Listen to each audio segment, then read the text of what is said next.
Okay, guys, please make sure your delegation is here. We'll be starting in about. The network isn't showing. Is there anyone anywhere else? Oh, you usually you can connect the press Okay, good. 02150. Okay, guys, please make sure your delegation is here. We'll be starting in about. Oh, you did the live stream. Can I can close this, Isn't right? showing. Yeah. This one. Nishita, can I confirm? Can you hear us? Yeah, yeah, I can hear. The voice is Okay, kind of good. actually. Okay. We'll be settling in and starting in a few minutes. We're just fixing some technicalities. But I feel like you'll be able to hear once we actually start. So that should be this. Oh, okay.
city of New York, it houses Carmel, Carmel, Mausoleum, and the seven wonders of the city.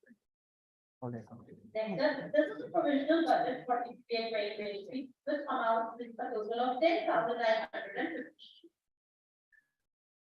Going on, the registration timeline is divided into 3 phases. Phase 1 is from 5th June to 20th July, and this is under review. Phase 2 is from 20th July to 15th August, and costs is 25 euros. And 15th August to 1st August, and it costs is 250. Also, there will be a discount of 3 euros per 5 members and 5 euros per 10 members respectively from the same organization. This cost includes the cost of both GPPA whose details will be given shortly. So these are some of the social media handles for GPPA 2023. Who followed it? And we hope to see you all in September.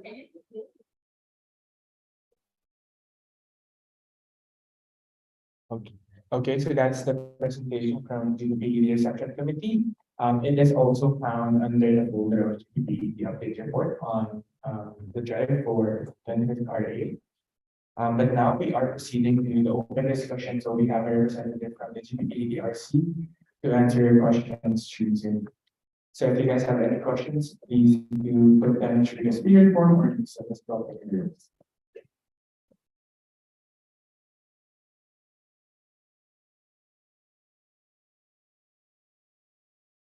We have a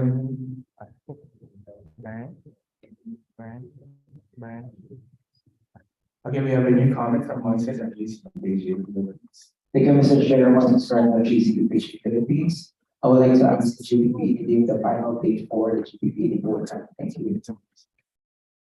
Apologies, Moises, can you repeat your question? Thank you, Mr. Chair. Moises at GPP Philippines. I would like to ask the GPP regarding the final date of GPP program. Because according to, if I'm not mistaken, according to the PowerPoint, only the registration is included. Thank you. Okay, thank you. Okay, Philippines, I pass the floor to the separate committee who will answer.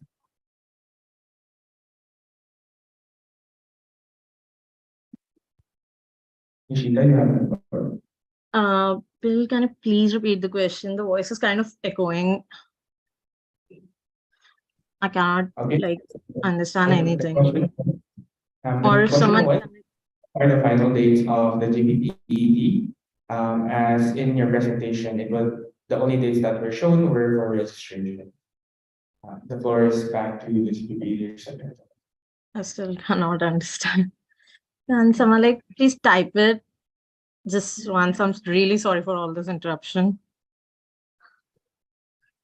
Okay, we will just be typing it. Give us a few seconds. Yeah.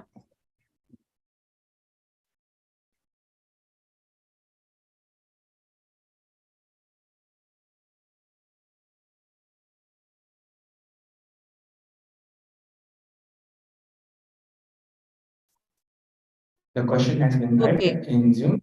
Please do look forward to it. And I remind the delegate from GPP DRC to only talk when the floor is given. Thank you. Okay, so the final dates are 14th to 17th September. These are the main dates for the event, the 3-day event. Afterwards, 2 days will be the post-symposium tour.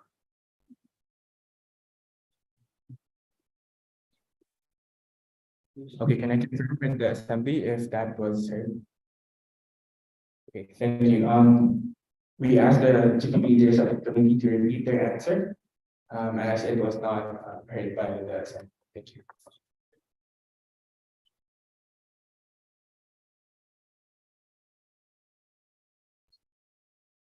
Ishita, if you can please repeat your answer. Yeah. So the dates are 14th to 17th September. That are the dates for the main 3-day event. Afterwards, we'll be having a post-symposium tour for 2 days.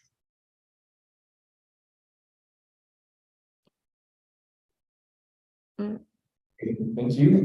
We are now moving on to the next new comment. If you can update this. So we have a new comment from Anissa Renata from the UI division. For the floor, my name is Winner from the Method UI Division. I'd like to ask about the target of the audience, knowing that the registration has already been opened and it would end by next month, and the event is within 2 months. So I'd like to ask how much is the target audience? And that would be a question. So I would just ask how many target audience we might have. Thank you. I'm getting back and forth. Thank you, Madam FUI Indonesia. So the question was about the target audience. You can also find it typed out in this chat. The floor is given to the representative of GPP. Okay, so right now we're expecting like 30 foreign delegates and 150 Indian delegates. This is the target we've decided for now.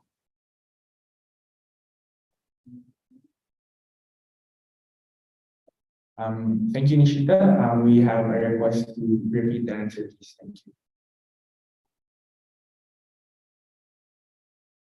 Okay, I'll just repeat it.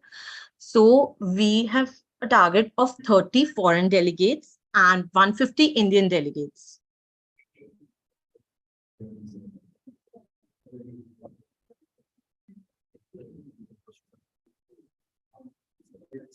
Okay, thank you, GPPED. We have a new comment now from Rafi, Madam FUI Indonesia. Thank you, Chair, for the floor. Rami from the Laboratory Indonesia would like to ask whether Please, Rafi. We have a direct comment. Does parliamentary system had some technical? Thank you. We have a direct comment from Fanny Esmabarsi.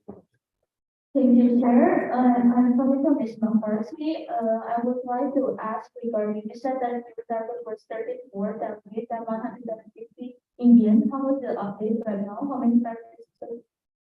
Sorry, how many participants that you currently have right now? Thank you. Thank you, Esmabarsi Indonesia. So to repeat the question, they would like to confirm how many participants do we have right now that have registered. The floor is given to the representative from GPP. No, the current registration. Okay, so this is a work of the registration department, but yeah, I think around 10 to 15 registrations we have from the foreign delegates. I'm not quite sure about the Indian ones, but yeah. Still, if required, I'll just confirm it and get back.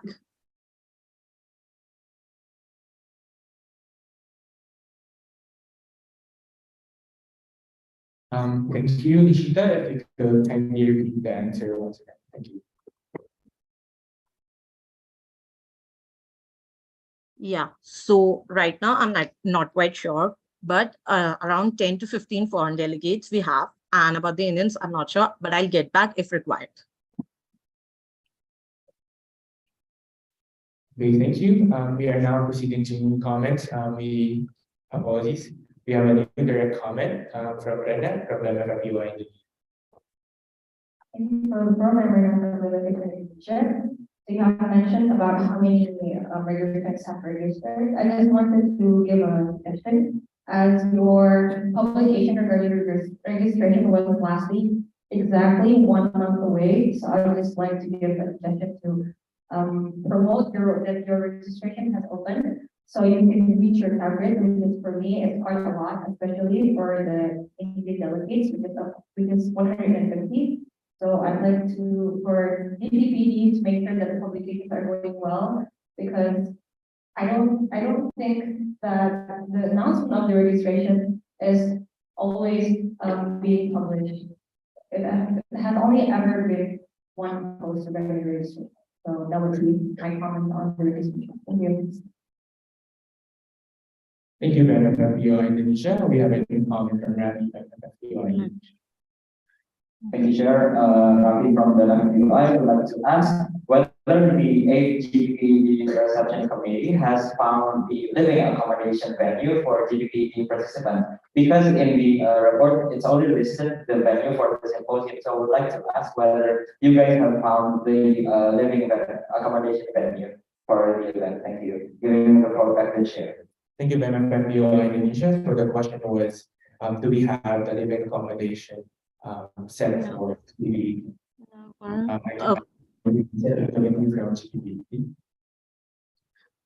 Okay, so about this one, the accommodations one. So for the foreign delegates, we'll be having this stay in five-star hotels only, which are like near to the airport, and their to and fro travel to the SGT from like the hotel will be done through buses and all. Okay, thank you. We are now moving on to the next new comment. If we can update this. We are now moving to Moisin from FJC page. Thank you, Mr. Chair. Once to start on GCPG Philippines, I would like to ask the GPP, since the event is already fast approaching, may we know or maybe get an update regarding the external sponsorships if we have already secured at least one. Thank you, FJC page Philippines. So again, to repeat the question, Can we update are the asking about securing speakers, sponsors and partners for the event. And I would just like to kindly remind the delegates from GPPED to please only talk when the floor is given to you. The floor is now given to GPPEDRC.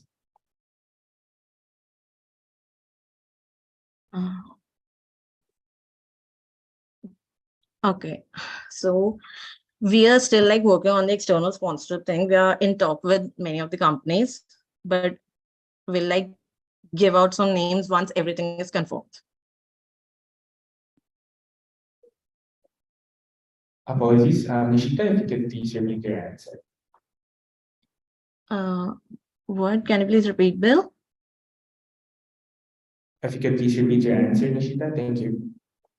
Yeah, so I'm saying that we are still in talk with some of the companies. We are getting sponsorship from our parent body, the IPGA, but we're still in talks with some other companies, and we'll be able to give out names once everything is finalized. Okay, thank you so much, GPPED. We have a direct comment from Moses FJC page. Once to start, thank you, Mr. Chair. Once to start at GCPG Philippines. GPP, if you will try to look at your timeline, the event is really fast approaching. However, as of now, based from your comments, you haven't secured at least one sponsorship or sponsored for this event. And a while ago, you mentioned that there will be going back to our comments regarding, your answers regarding some of the questions. This shows that we're not ready to report about GPP. And I do hope that next time, if we ask for a report, the team will be ready to answer our questions. Thank you. Thank you, FJC page.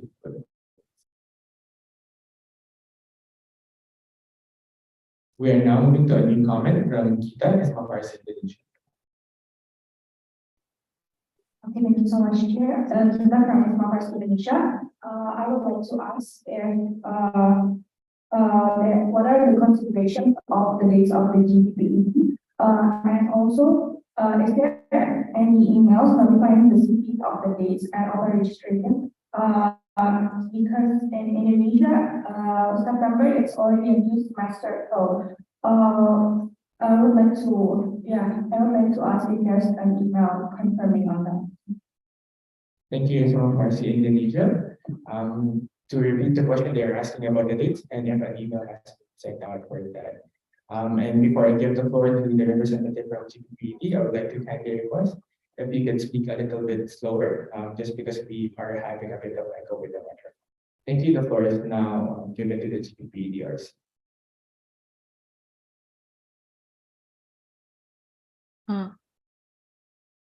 Okay. Okay, so actually we were like given the deadline till October, 1st October. As far as I remember, we were given about the deadline for the GPWA to be done in September only. Because 1st October there's a change in the theme of something in IPSF. And also these dates, we were going for the dates like after 28th, but there's a big event in IPGA, the main our parent body. So that's why we had to like finalize these dates. Should I repeat it? Yes, Nishita, sorry, if you could please repeat your answer. Okay, so actually, we were given a deadline till October. We had to conduct this GPPA till October. So before that, we had to give it. And also there's a very big event being conducted in our parent body. It's like the 50th anniversary of our parent body. So we had to look after that also. That's why these dates were chosen. After like careful deliberation, we had chosen these dates. Okay, thank you, GPPDRC. We have a direct comment from Gita SMRC Indonesia. Gita from IPSF I would like to ask, so is there the only consideration that there are other events that will be held in October, right? And yeah, did you send an email like for the CP's availability to send the delegates? Thank you. Thank you, SMRC Indonesia. To repeat the question, we have the second question being if there was an email sent to the CPs about the availability to send delegates to the chosen bid. The floor is now given to the GPPDRC.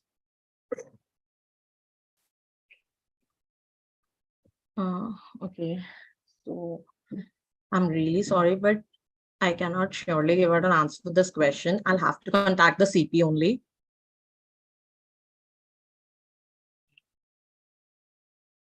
Okay, thank you, GPPDRC.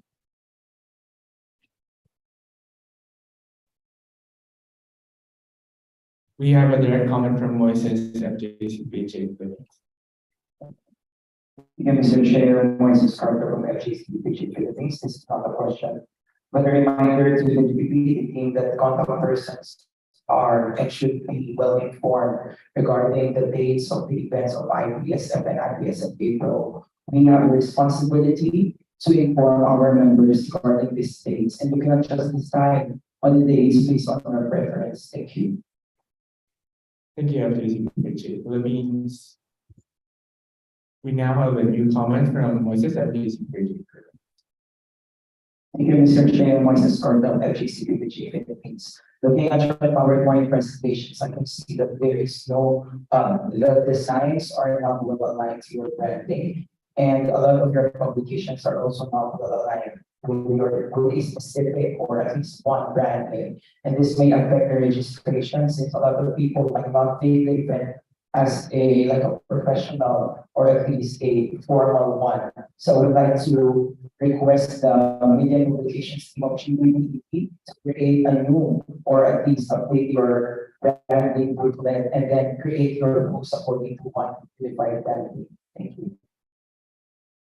Thank you, Moises FJCPJ.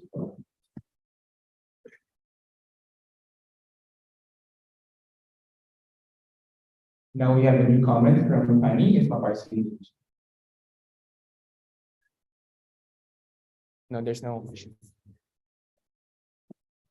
Thank you, Chair. This is Fanny from IPSF Indonesia. It has been from your provisional budget plan. You wrote here, you said at first, you said that your target for participants is 34 delegates and also 130 tickets, right? However, you wrote on your provisional budget that you only provide 30 accommodation, and then for your earnings itself, it could only cover some, meaning that there will be more there will be extra expenses that isn't covered on 10,000 euros. But like if you say that your target delegates will be on the 50, that means there will be more expenses that aren't covered, right? How are you planning to cover those expenses? Remembering that until now, with 1 month remaining, you haven't gotten any sponsorship yet. Thank you. Thank you, SMRC Indonesia, and we have a repeat of the question. Okay, so you said first that your target would be 150 Indian delegates as well as 34 international delegates. However, on your provisional budget, you put on only 30 accommodations, meaning there is more or less 120 person that went missing. And even on your provisional budget as of now, there's an extra 10,000 euros that isn't covered by your earnings. And if say that you reach your target, that means there will be more expenses that wouldn't be covered. How are you planning to cover those expenses? Remembering that until now you haven't got the. Apologies, some parts of the division, those are considered to comments. Thank you. So we would like to ask GDP DRC to please answer the first question that has been typed out also in this chat. The floor is given to the.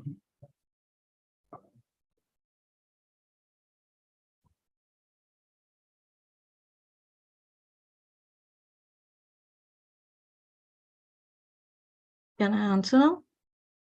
Yep, the floor is given back to GDP DRC. So actually, I said 30 foreign delegates only. I think there was some miscommunication. This 30 foreign delegates only, not 34. And regarding that, the extra one, we are still working on the sponsors. We hope to get one. And even if not, we have a parent body who are like willing to sponsor us because that's a big, this GPPAD is a very big event for them also.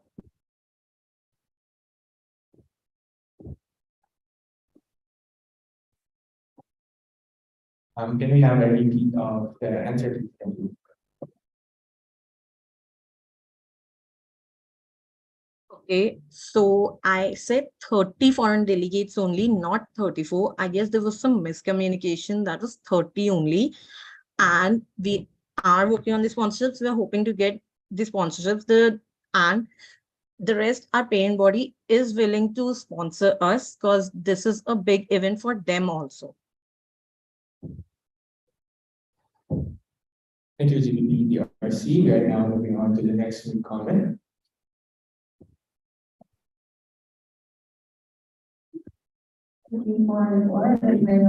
Sorry, Rena. We are moving on to the next new comment from Rena. Ms. Maparse, you now have the floor. Thank you for the floor. My name is Rena from the region. So I'm needing a provisional budget regarding the cost for foreigners and in-state. There is a difference for more than 50% in which the foreigner is 200 euros and in-state is 33 euros. This is a very big difference, and I'd like to ask the reasoning why you have given this low as a cost for in-state. You can recommend. And Thank you. So we are now giving the floor to the representative from GDP DRC. okay, so yeah, the international price is a bit different from the local participants because the local participants are not getting the accommodation. They'll be recommended some accommodation, but they are not getting any accommodation or any travel expenses, the post-symposium, anything. That is why there are a bit differences in the international price.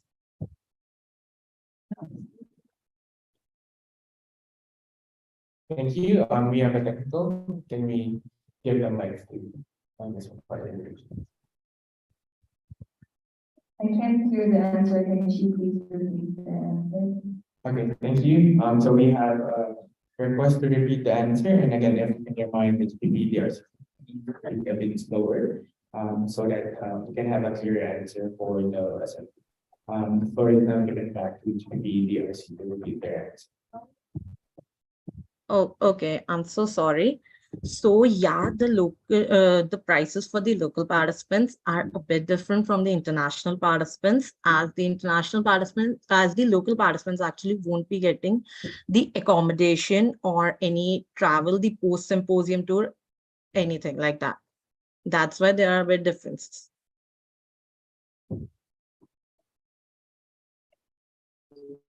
Thank you, GPP DRC. We now have a new comment from Yagya from Maps. Thank you, Chair, for the floor. I am Yagya from Maps India. And my question is if delegation from GPPAD has asked for any collaboration or contributions from other organizations in India, or are they solely organizing it on their own? Thank you. Thank you, Maps India. So the question is if the SM is collaborating with any other associations in India, or are you guys solely performing the function? Thank you. I now pass the floor to PDRC.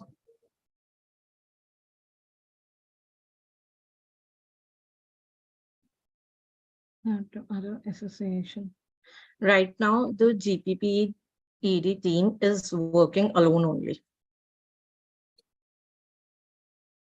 If required, we will reach out, but yeah, right now we are working alone.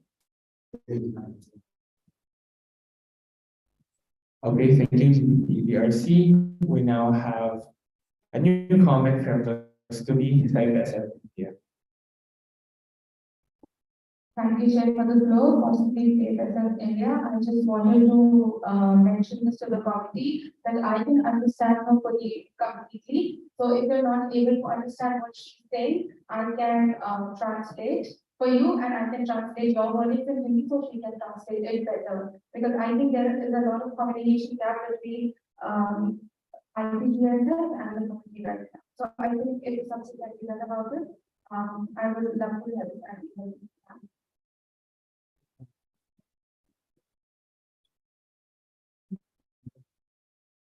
Thank you, Senator India. So if we will need a translator for the DPP we would need a procedural motion to have this translated. So if there are any new comments that we need, that can be then given the procedural motion. We have a clarification from at least the page. Thank you, Mr. Chair, and also start the in case we will not be accepting the report of the GPP, and what will be the consequences? Thank you. Thank you, everyone. Philippines, I would just like to hear the first motion for the next.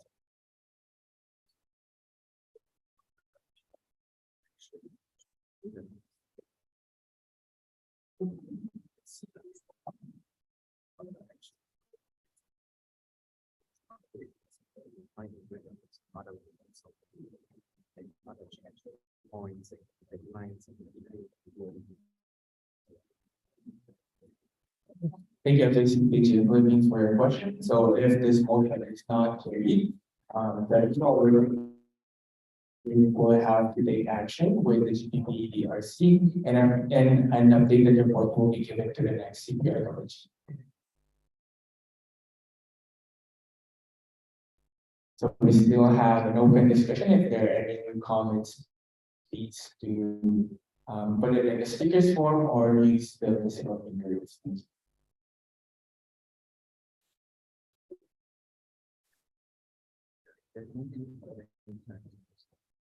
We have a few more seconds for the open discussion.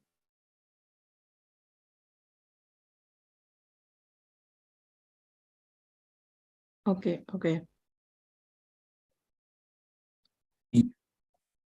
We have a new comment from Brenda that has you on. Okay. Thank you for the floor. I'm sorry that it's supposed to be there, not, you, not there. But, Yep, it is. I'm Rena from Indonesia. I'd like to say thank you for trying to host for GPP this year. Please remember that all of these comments that we have read to you is for the sake of the GPP to actually happen. Because we're looking forward for the offline setting of GPP. So I hope that the host can take these comments into consideration as this shows that we are actually really interested in joining it. Thank you. Looking forward to the GPP progress. Thank you. Thank you, Brenda. Do you have any other comments?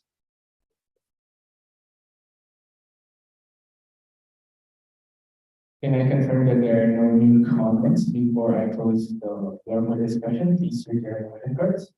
If there are any new comments waiting, please raise the green card. If there are not, raise the red card.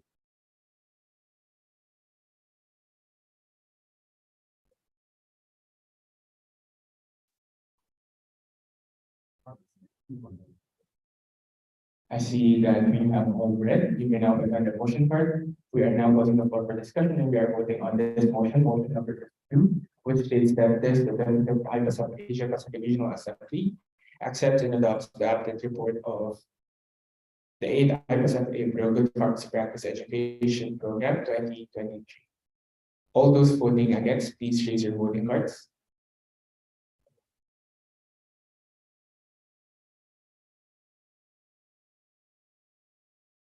I see three. You may now. We request that assembly to please raise the voting cards fast. Thank you.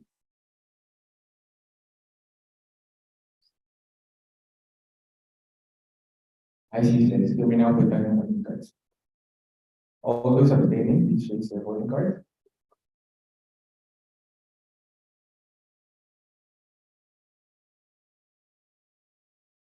I see five. You may now put down your voting cards. All those four, please raise your voting cards. I see one. You may now put down your voting card.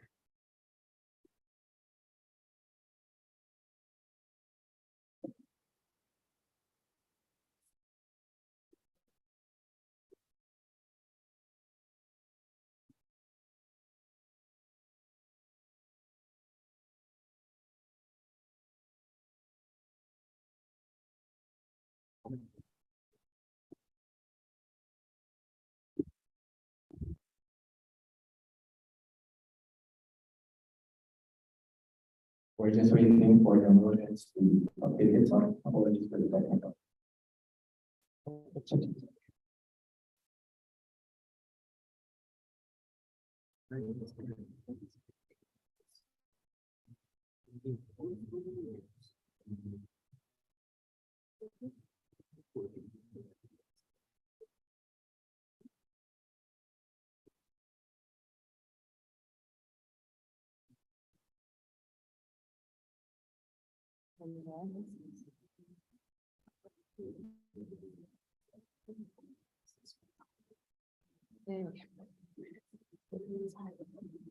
But the results are out. We have one vote for, 6 against, and 5 abstained. So this motion is not carried.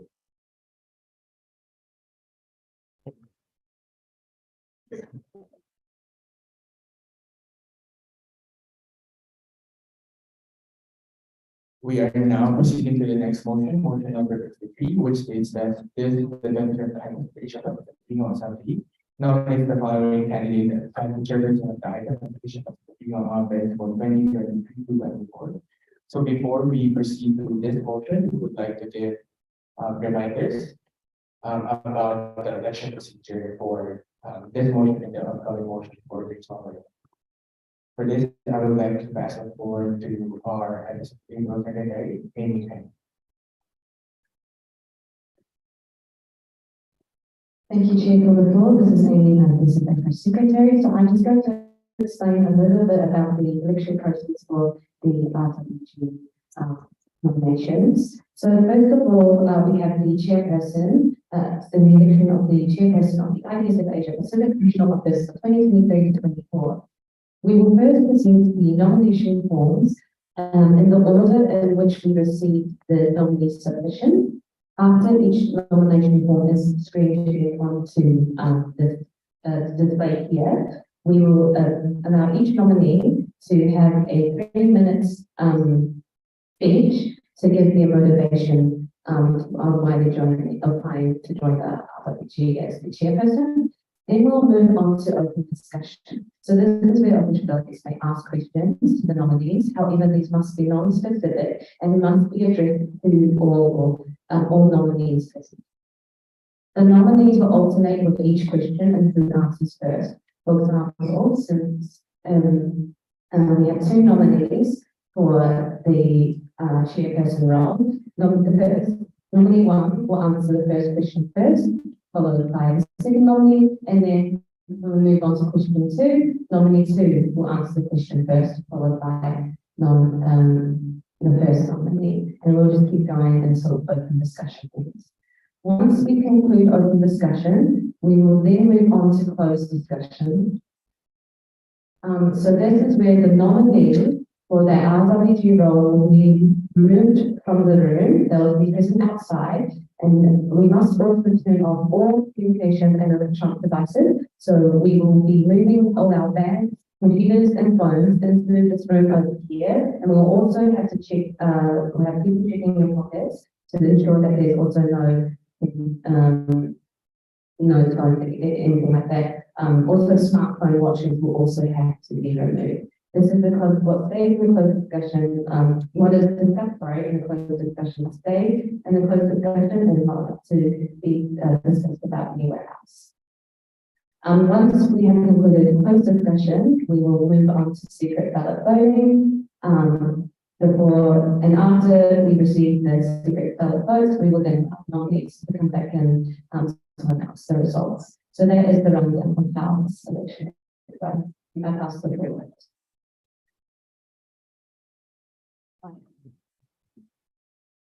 I'm sorry, just a quick mention about the secret ballot voting. We will provide you with the secret ballot voting cards in which you must write down what you choose to vote. So either of the nominees' names, or you can choose to reopen. Scrutineers will be coming around with the secret ballot box in which you will put your votes in there before it comes back up to us where we will count it among the meeting.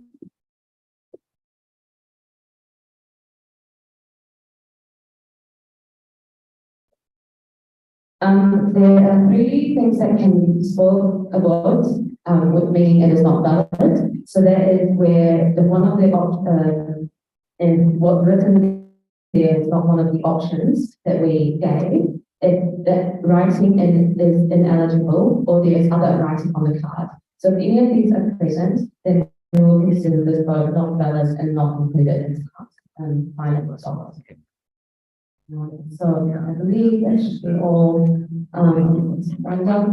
We have a clarification in mind.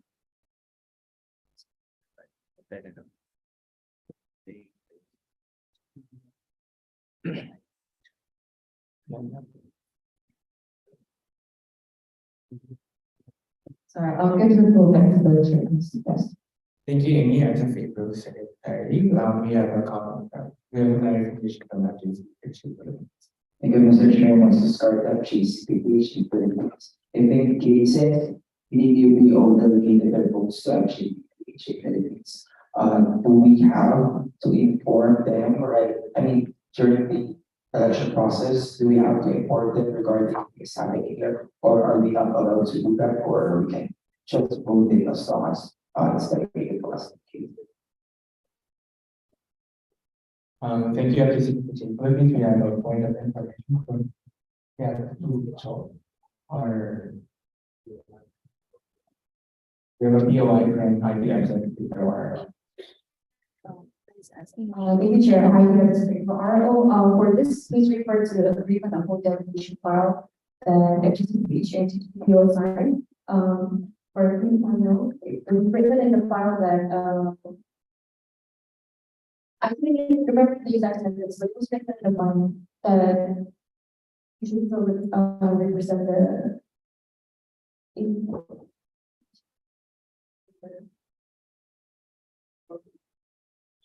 Okay, a decision to be made upon mutual agreement and consultation. And voting must be conducted in the best interest of the delegated member organization. Thank you. That's all.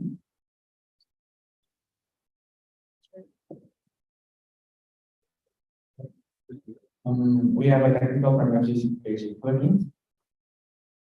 Okay, we have a problem with the Wi-Fi. If anyone from the team can please help at the Philippines. And now we will just be reading out what is mentioned in the agreement of both delegation relating. Voting must be conducted in the best interest of the delegating member organization, aligned with its mission, and wishes. Communication has to be done as often as possible, and decisions should be made upon mutual agreement and consultations.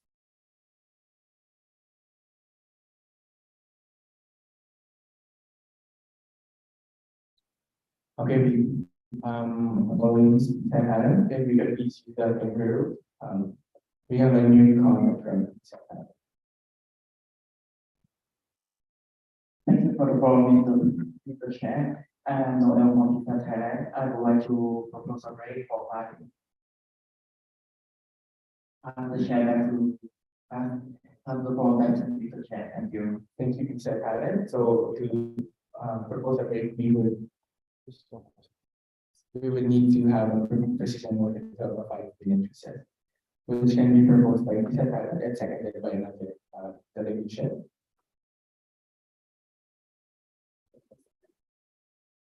Do we have any secondaries for the 5 minute recess? Seconded by Ms. India.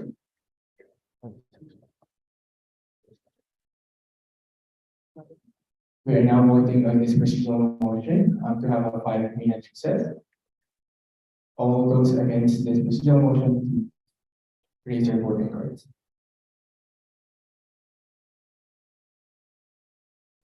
I see none. All those for, motion carried unanimous. We will now meet the proposal and secondary to suspend the standing order. Proposed by the Basic Creation Philippines. Seconded by Max India.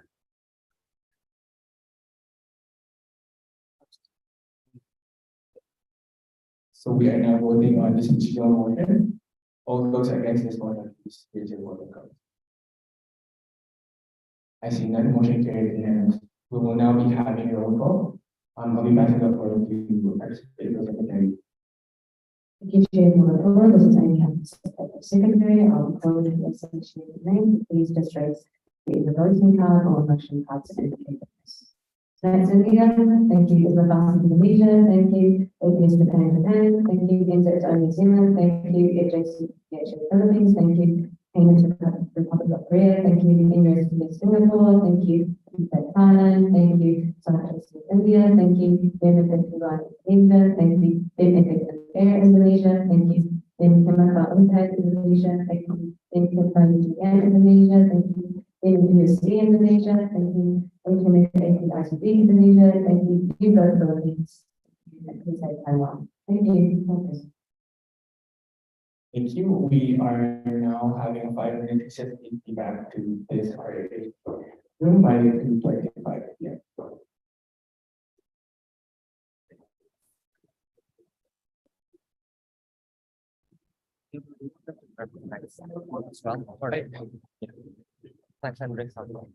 We also have snacks and drinks inside, so we'll be. There's the moment. What's Sunday? Yeah, So videos have dynamic, can I say, it's like. so they pass it and they go away. I pass you this. Then everybody died. Then go away. Then you fold. then fold. You write something, so you write. So yeah, if I fold You pass it. and then I fold. Okay, Then I fold. for once. Oh, this is the voting ballot. Yeah, correct. So tap once. So the answer actual thing is who the date. Those opinions go. So Sujina one is this. Then you yeah try. Tap. Oh, four. Should make it random, right? They should be random. Yeah. Yeah. Oh, did you remove the? Yeah. For the tray. Jane. What is it? Yeah, do you want to ask? I'm not Pepe and try. Training feedback, you guys can be. Training feedback. Is he there? I don't think he is there. I can. Okay, I can explain. So, basically, so this is what I mean by this. Sorry, I can't see the. What do you mean? The design. They all saw the location. I definitely. Oh, for the arms, yeah, no. Okay. Sorry, let me have a look. I'll pick up. Oh, we updated the during the updated video. Yeah, we put that. Yeah, just so that we have like a more flowing.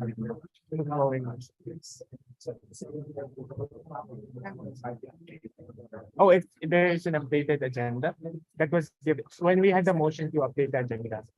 That was one of the changes that were. Okay, okay. So it's like it's a different file. The name is updated agenda. Thank you, Voltaire. Sorry, now. Sorry, I'll very explain it very soon. Because give me one second. Dance, tell them to come here, in the meantime, like. Was it nomination?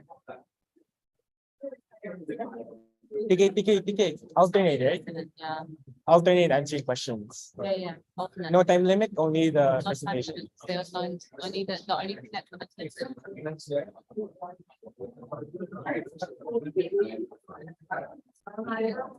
Sorry. So we can have one screen here, go to the one screen.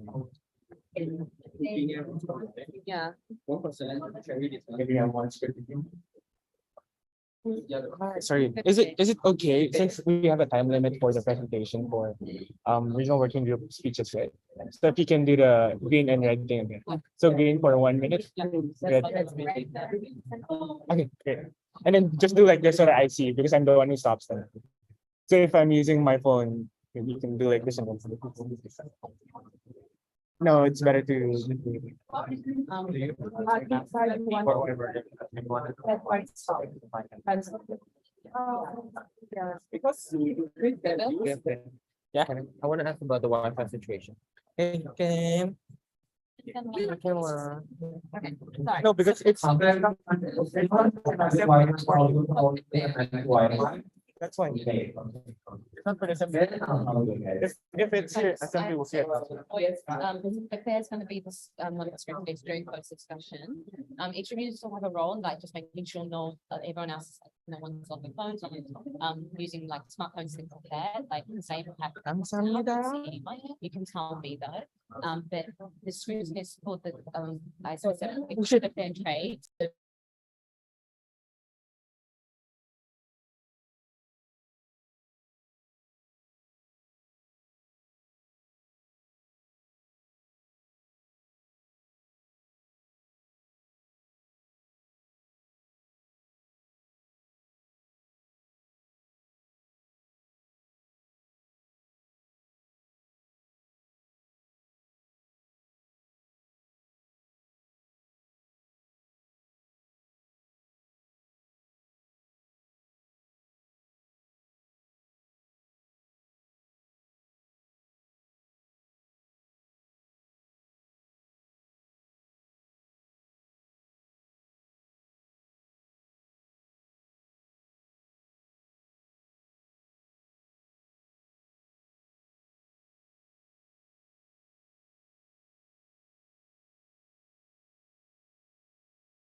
Okay,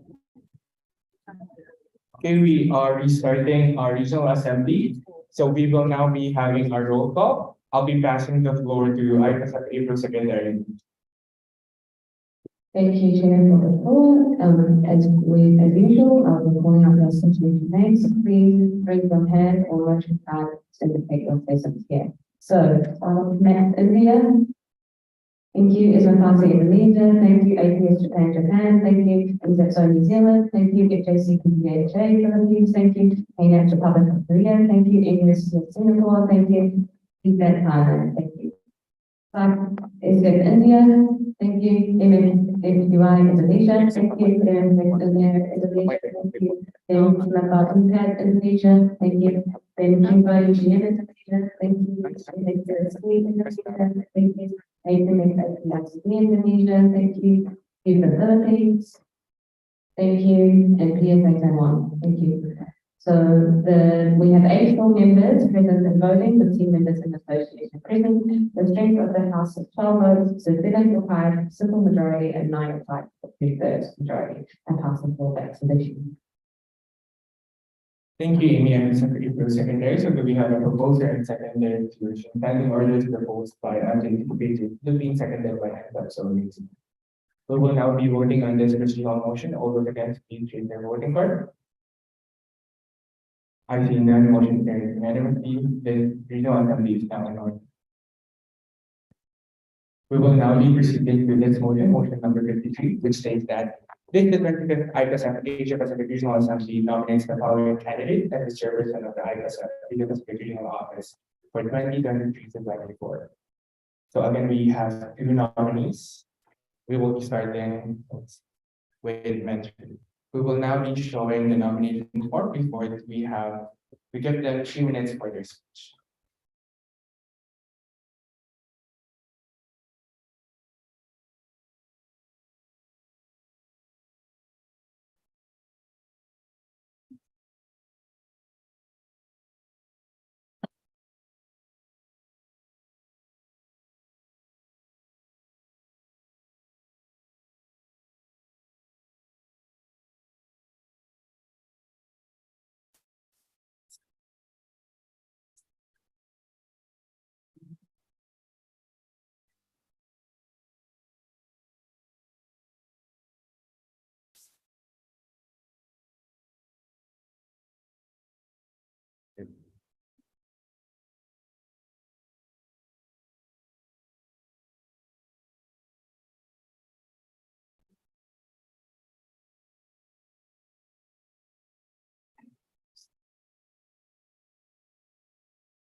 Okay, we have now shown the nomination form for entry. We will now be giving the candidate 3 minutes for their speech. You will be timed by the scrutineers. If you see them raising the green card, it's 1 minute left. If it's red, it's time. So thank you. You may use them.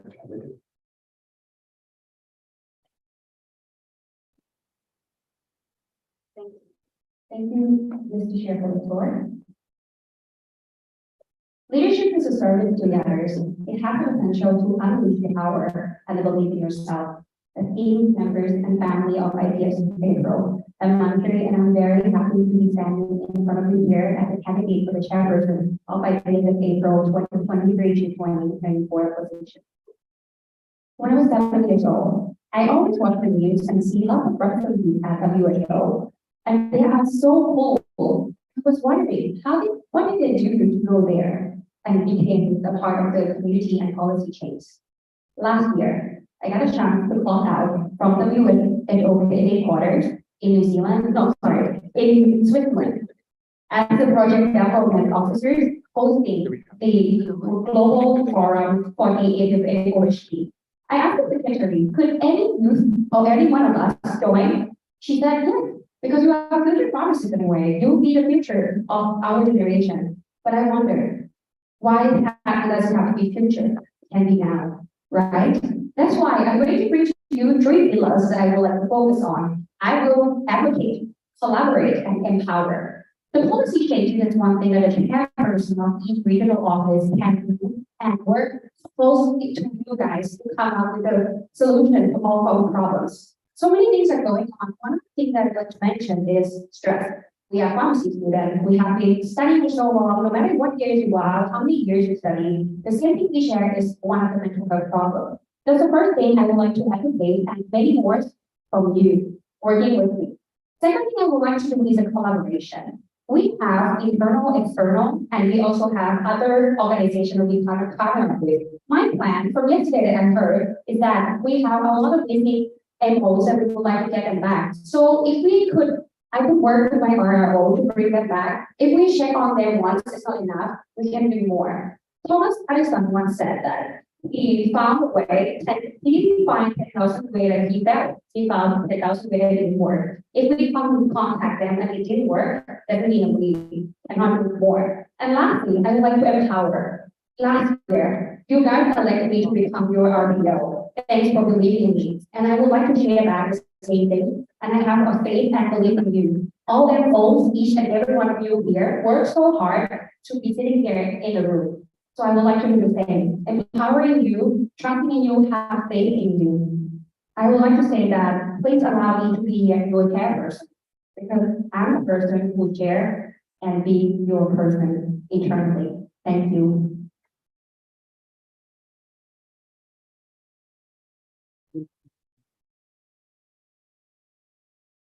Thank you for the floor. Passing back to Mr. Chair.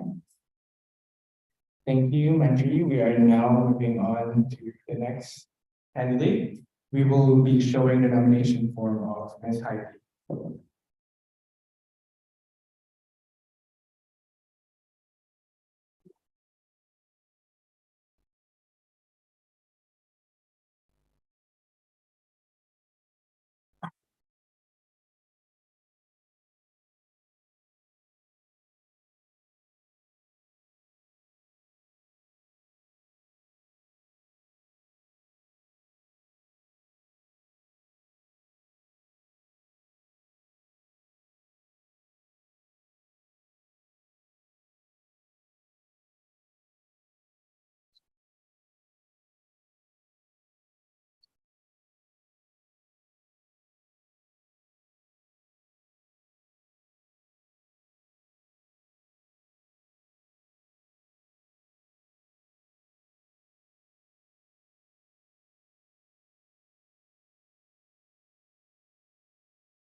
Okay, we have now shown the nomination form. We are now proceeding to the 3 minutes speech from the candidate.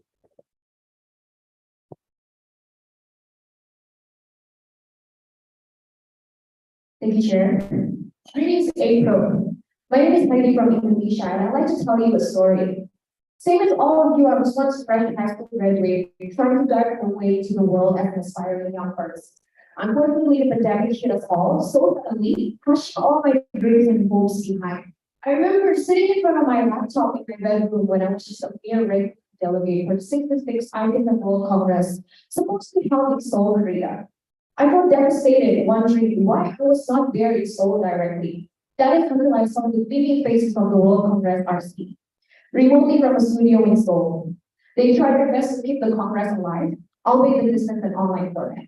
And this taught me that I was inspired by their written efforts, reminding me that perhaps we can be changed by what happened to us, but we should refuse to be reduced by it. Hence, I found myself starting the journey in IPSF afterwards. As a detective subcommittee member, attending APSW's leadership training, and all the way to becoming a communications officer of IPSF. My journey has exposed me to touch on both the areas in IPSF, including projects, relations, and policy advocacy. I'm using the previous example to show you guys how APRO have taught me to be resilient. That is the capacity to not only bounce back from dramatic changes, but also bounce forward. And as a company for chairperson, this is the value that I'm aiming to give back to the region. How I aim to achieve this is by having the aim clear into resilient people, resilient process, and resilient product of APRO. Resilient people by cultivating agile leadership of my RPG members and building an interconnected environment by involving more APRO student exchange officers and alumni. Resilient process by aligning the projects of my RPGs with my intended team and aim of the year, and also producing new progressive projects such as Model WHO, Country Ethics Project, and more Young Exchange Forum. From the people and the process, I appreciate APRO's resilient products, such as APPS in Chiang Mai and TPD in Nepal. And inspired by our recently held leaders in training, I see the need for APRO to produce more IPSF trainers. Hence, I aim to open the call for Trainer Development Camp 2024 next year. And of course, our project will not be enough without our strong external relations, something that I managed to support in my mandate. Lastly, as a future chairperson, I'm not higher than you, I'm not better than I compare to you. And anyone can write up and plan as much as they can, but resilience and success comes from sincerity and integrity within, something that I hold very much. Thank you for that attention.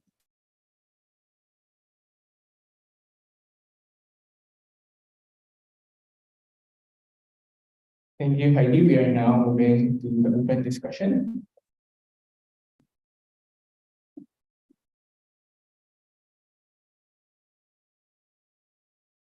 Yeah. We have a new comment from Annie and Smakasi. Thank you, Chair. This is Nani from Animal Park Indonesia. I would like to direct a question for both of you guys. As we all know that we are starting to move to an offline format. And what is your plan on to diving into this offline format for specialty? Thank you, Smakasi Indonesia. And as what was mentioned, please keep your comments and questions answerable by the 2 minutes. Please make it non-specific. Thank you. So now we will be passing the floor to Patrick to answer.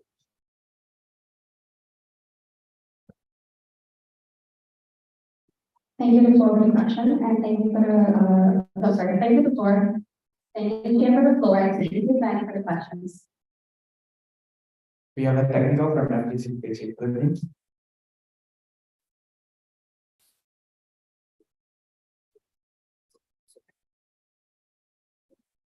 Mr. Chair, want to start at JCPPG Philippines, I would just like to raise a technical that my name should be on number 1 instead of number 4. Thank you.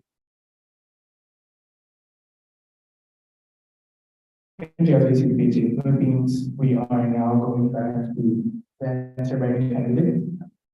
Thank you for the floor, Mr. Chair. Thank you for your question as well. I would like to mention that I have been working alongside with the APPS Silent 2024 since day 1 up until now. Even though I resigned from that position, I'm still keep on going as an advisor. So the first thing I could do as an offline thing is that I'm advocating for APPS next year to be as wonderful as this year. And I hope we learn a lot from this and would like to dedicate for more. And as an RPO, I would like to say that a lot of project has been done offline and the possibility of a lot of project has been done online and the possibility of posting it offline next year would be a thing that I would like to initiate it. So besides the APPS, there will be JIO that Thailand will host so that we can also have a face-to-face meeting for RWG before the APPS is posted as well. Thank you for your thank you for the floor. Thank you. We are now moving on to the next candidate. Thank you for Party Indonesia for the question. My strategy is to improve post-pandemic recovery of offline events, including promotional strategies like APPS Forum and GPD Forum, for both events of IPSF APRO, including TC, if everyone will going to have it as well next year. Second is incentive projects. As we did this year, we did April branding competition where we give away the APPS posters for the winners. And that will be incentivize the members to participate in our projects as well as participating in APPS and UPED. Number 3 is utilizing the April one-on-one meetings to reach support for who members attending in APPS. As well as I also managed to give inputs to the APPS 2024 RC through the lesson held RWG face-to-face meeting in 2023. And also I would like to utilize the RWG face-to-face meeting we held in Chiang Mai so that it can serve as our APPS site visit next year for the RWG to check on the location first before we finally implement. Thank you. Thank you for the answer. We just would like to remind the candidates to please put their gadgets while answering questions.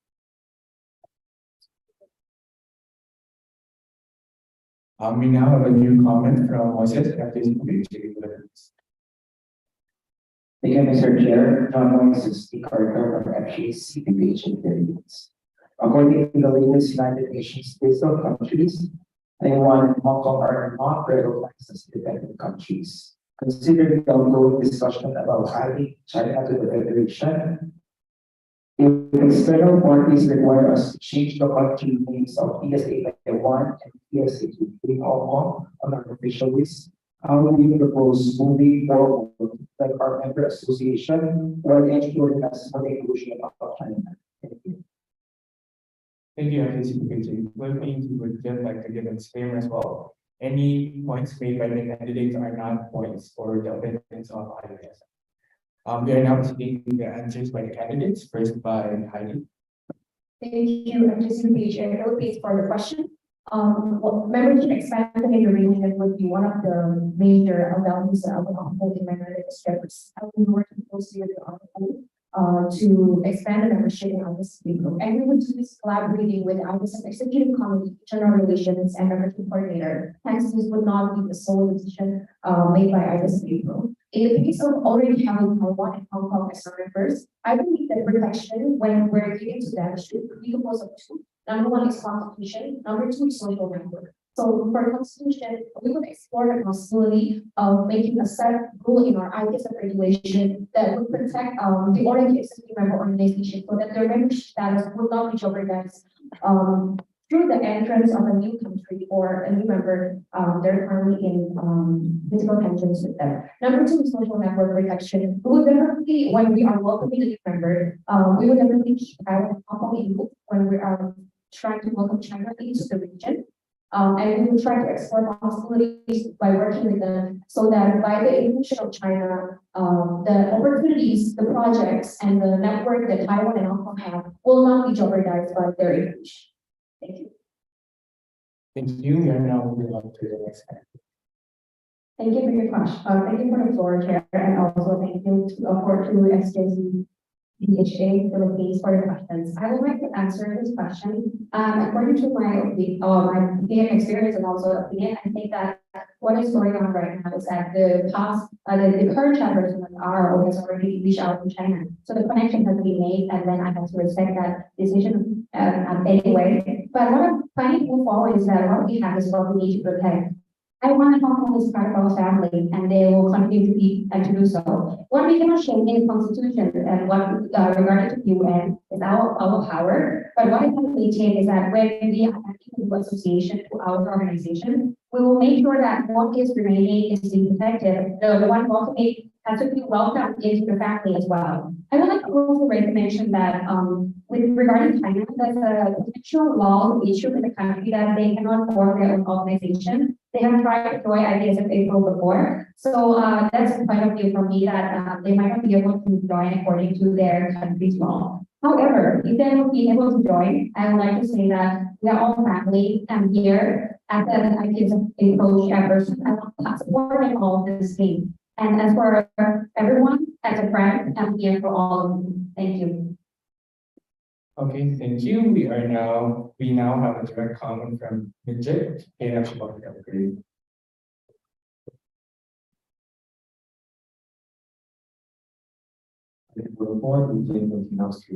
like to ask you delegates about whether they would focus on the expansion of the association to our APRO or protection of the currently existing association. Even if one of the two delegates have already given an answer, I want the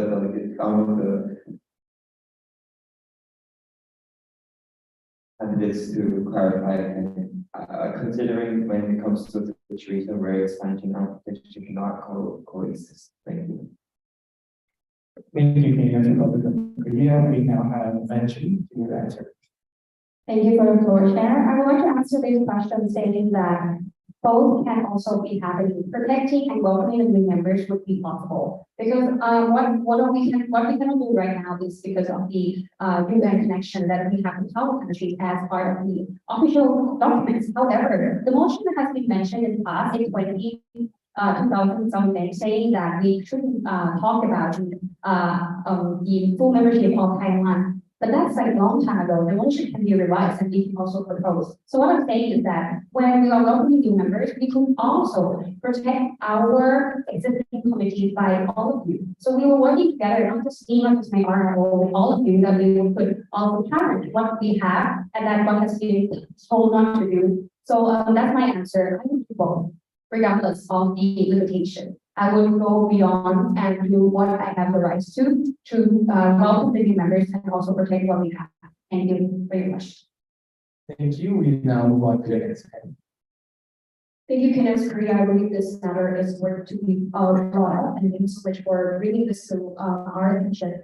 As chairperson, I believe that we should be wise in making decisions. Membership expansion has always been a target of IPS at both local and APRO. That's why we have membership coordinator, chairperson of internal relations, association membership guidelines. We have those things because we want to expand. Because again, all of you guys are sitting here, they're all pharmacy students with opportunities like this, but there are way more pharmacy students all around the world, not related to what their governments did. And they deserve the same opportunities like this as well. I believe membership expansion is not equal as jeopardizing existing members. Because membership expansion, we do this through consultation, through a long process. And even as we try to reach out, they still have to hold it upon by the IPSF General Assembly before they can officially enter in. Second, regarding the inclusion of China into an international organization, I believe we can refer to our partner organization, IPSF, International Federation of Medical Students Association, who have China as their active member inside. I will actively and closely consulting with them on how they will include China in. And clarifying from their answer, they mentioned that the member organization of medical students in China are not related to their government and they're not legally binded by their government. Hence why they could still participate in international activities and join IPSF. Because we already have a strong reference that I could see and I could say, me and my RO will work our best to ensure that membership expansion will not jeopardize the origin existing member organizations, and no efforts remain unnoticed by us from our angles. We uphold each and every one of you fully. Thank you. Thank you. Thank you. We now have their comment from Voices Ethics. No sexual voices strategies in the utilities. Both of the candidates actually mentioned the word constitution. And as the coming chairperson of the regional office, it's important for you to know the legalities as well as the documents of the federation. Can you tell more about the word constitution and the context of constitution? Thank you. Thank you. Other things we now have Heidi to answer the first question. We have a clarification from one of the nominees. Sorry, do you mean constitution in general term or constitution in IPS? Thank you, Mr. Chair. Wants to start the JCP's constitution and the Thank you, Beijing. Philippines, again, we now have Heidi to answer this. Another clarification from the nominee. Yeah, thank you, IPSF. Another clarification, sorry. For the first question is explain more about constitution. And the second question is? You may answer the first question. The nominee had. Okay, thank you, Chair. So from my experience in IPSF, the high constitution that IPSF upholds is the purpose. It holds the IPSF order, IPSF domestic rules, and also IPSF constitution. I believe that we have I will be having my regional secretary, and my regional secretary will be cooperating with the constitutional working committee alongside the secretary general, and they will all be working together for the upholding of the IPSF constitution. I believe that IPSF constitution is make legally binding document reference that we can use for every single prosecutor, and also things that we can refer back to legal forces from previous General Assembly, but the highest decision-making body of IPSF remains the IPSF General Assembly. Thank you. Thank you, Heidi. We now give the floor to Mansion.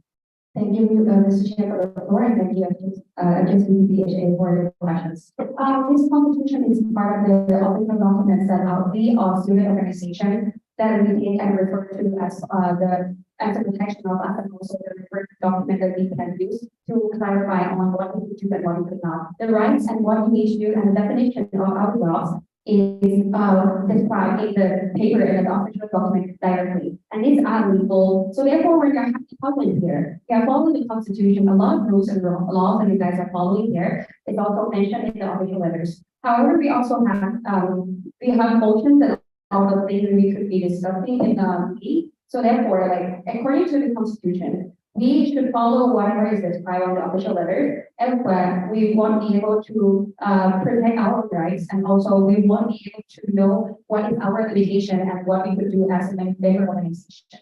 Thank you for your question. And we'll go back to the chair. Thank you to the candidates. We now have their comment from outside of the IPSF APRO. Hello, this is Co-Chair from PSA Taiwan. So based on the previous answer, both of them mentioned about your opinion regarding your ideas about this issue. So but as a chair person, you are not representing IPSF APRO, but also there are other RWG members that represent IPSF APRO. And when you're approaching other organizations, there might not be yourself there, there might be RO there. So what if like other RWG members, how do you align opinion regarding this issue among RWG members in the future candidate? And that is my question. Thank you. Thank you, PSA Taiwan. We now have Andrew to answer first. Thank you for the floor, Mr. Chair. Thank you, PSA Taiwan, for the questions.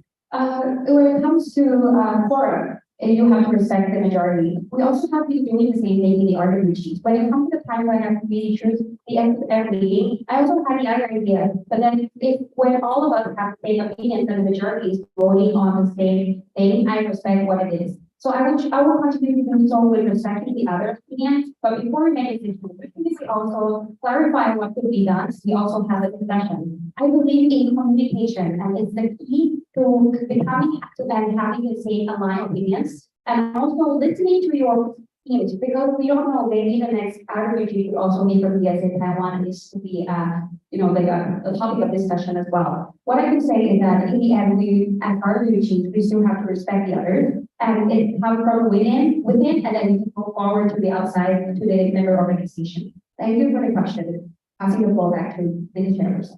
Thank you. We now have the other candidate to answer the question. Thank you, PSA Taiwan, for raising this question. I believe that as RWG members, any nominees who are running for RWG must be clear that they are not representing their member organizations anymore in the legal working group. And IPSF is a non-governmental, non-political organization. Hence, this is the use of the RWG monthly meetings where we can communicate every month, and even weekly according to the needs, where we can communicate our opinions, our principal values, and also our vision and missions, and how we can align them. As a chairperson, I have the role to be a leader. I have to maintain that my team will still reflect the values that I upholds, APRO upholds, but also at the same time, assessing the needs of the members, so that all the projects and initiatives and decisions that we do directly address the needs of the current members. Hence why one of the benefits that I recommend on each is to give people, including agile leadership and transparent communication. I would like to always respect the open communication that I have between me and my community members, including the scenario of if a community member comes from PSA Taiwan and the issue of inviting China as a new member is being brought up. I will still consult with my RWG, have managed expectations between the two of us, explain what we want from each other, and reach the majority decision through forum in the RWG meetings. Thank you. Okay, teacher. Thank you to the candidates. We now have a new comment from Joy from JC. Thank you, Chair, for the floor. I am John from JC Philippines. So my question is, I noticed that the disparity between the number of participants in IPSF APRO events as compared to the number of active IPSF APRO members. So my question is, what do you think can be done by the future RWG that you will be leading in order to improve the participation of IPSF APRO members in your future events? Thank you. Thank you, JC. Philippines, we now have Heidi to answer. Thank you, RGC. Philippines, that's actually one of the considerations that are wrote in my RO and report, and also my nomination work, so pandemic recovery of IPSF events. Over the past 3 years, we have been connected solely through our laptop and Zoom meetings, hence why the disconnectedness of our members can be felt, and people don't really see the value anymore of going to offline IPSF events because they don't know or they haven't experienced it. Hence why this phase of transition back to offline will always be, it is the hardest phase. This transition is always hard, but I believe by persevering and also by being resilient, we are able to survive and we're able to recover the IPSF events. Hence why when I am planning projects and initiatives where I will reach later on, including my future, my already like APPS chairperson 2024, I will still APPS as an element in every single promotional or projects that my RWG, for example, my RPO competition, the prizes can be like APPS vouchers or APPS initiatives. And my RPO focus on promotional initiatives or strategies for APPS or even other events that IPSF APRO has. So hence, it should be paired with double and joint efforts when we are recovering IPSF events. And I believe that if we persevere and we are skilled enough, APRO can come back to the pre-pandemic status of what we used to have in our IPSF events. Thank you. We now move the floor to the applicant.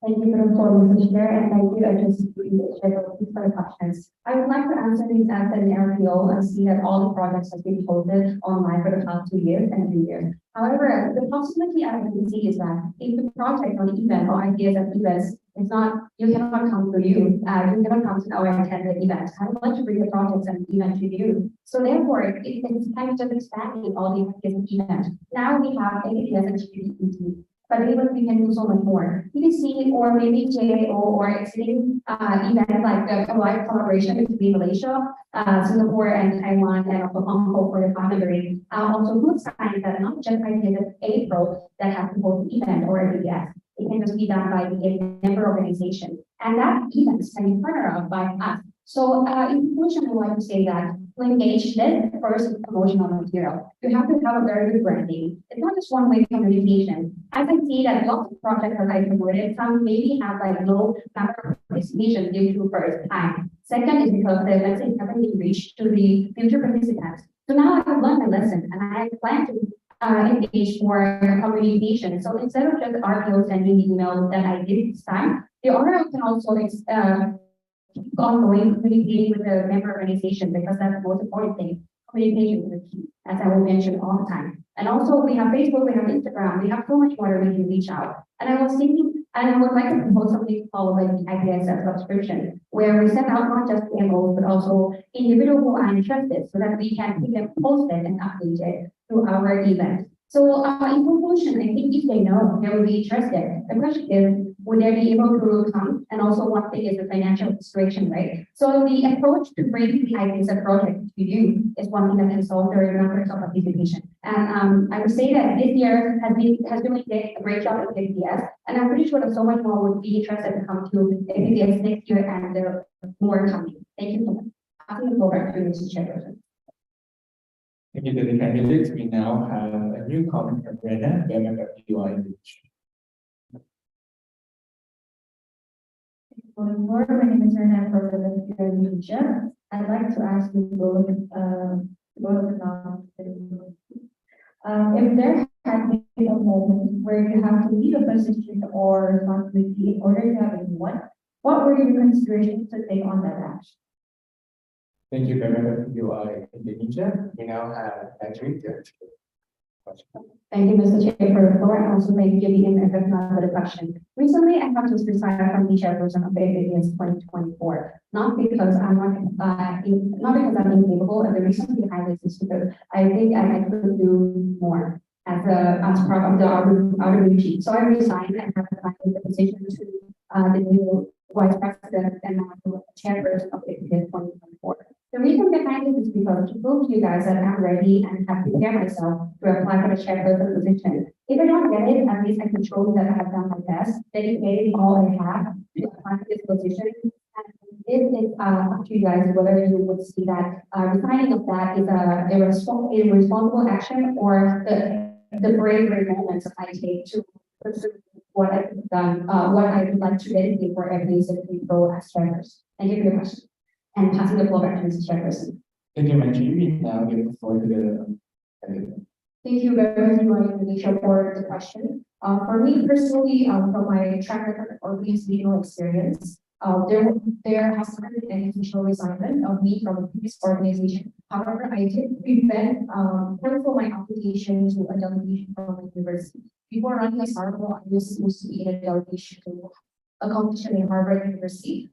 However, after considering the workload that article might have, and after considering the time commitment that I have to put in the work as article, I chose to prioritize reprioritize my life again. I see the values that I want to bring for the future years. Hence why I decided to draw my application. Because number one, I don't want to jeopardize the team. Number two, I also don't want to jeopardize the nation's people. Hence why I made the decision to prevent my application to that delegation, even though that means I need to let go. Thank you. Thank you, Chair. Thank you to the candidates. We now have a direct comment from Rafi, benefit you are huge.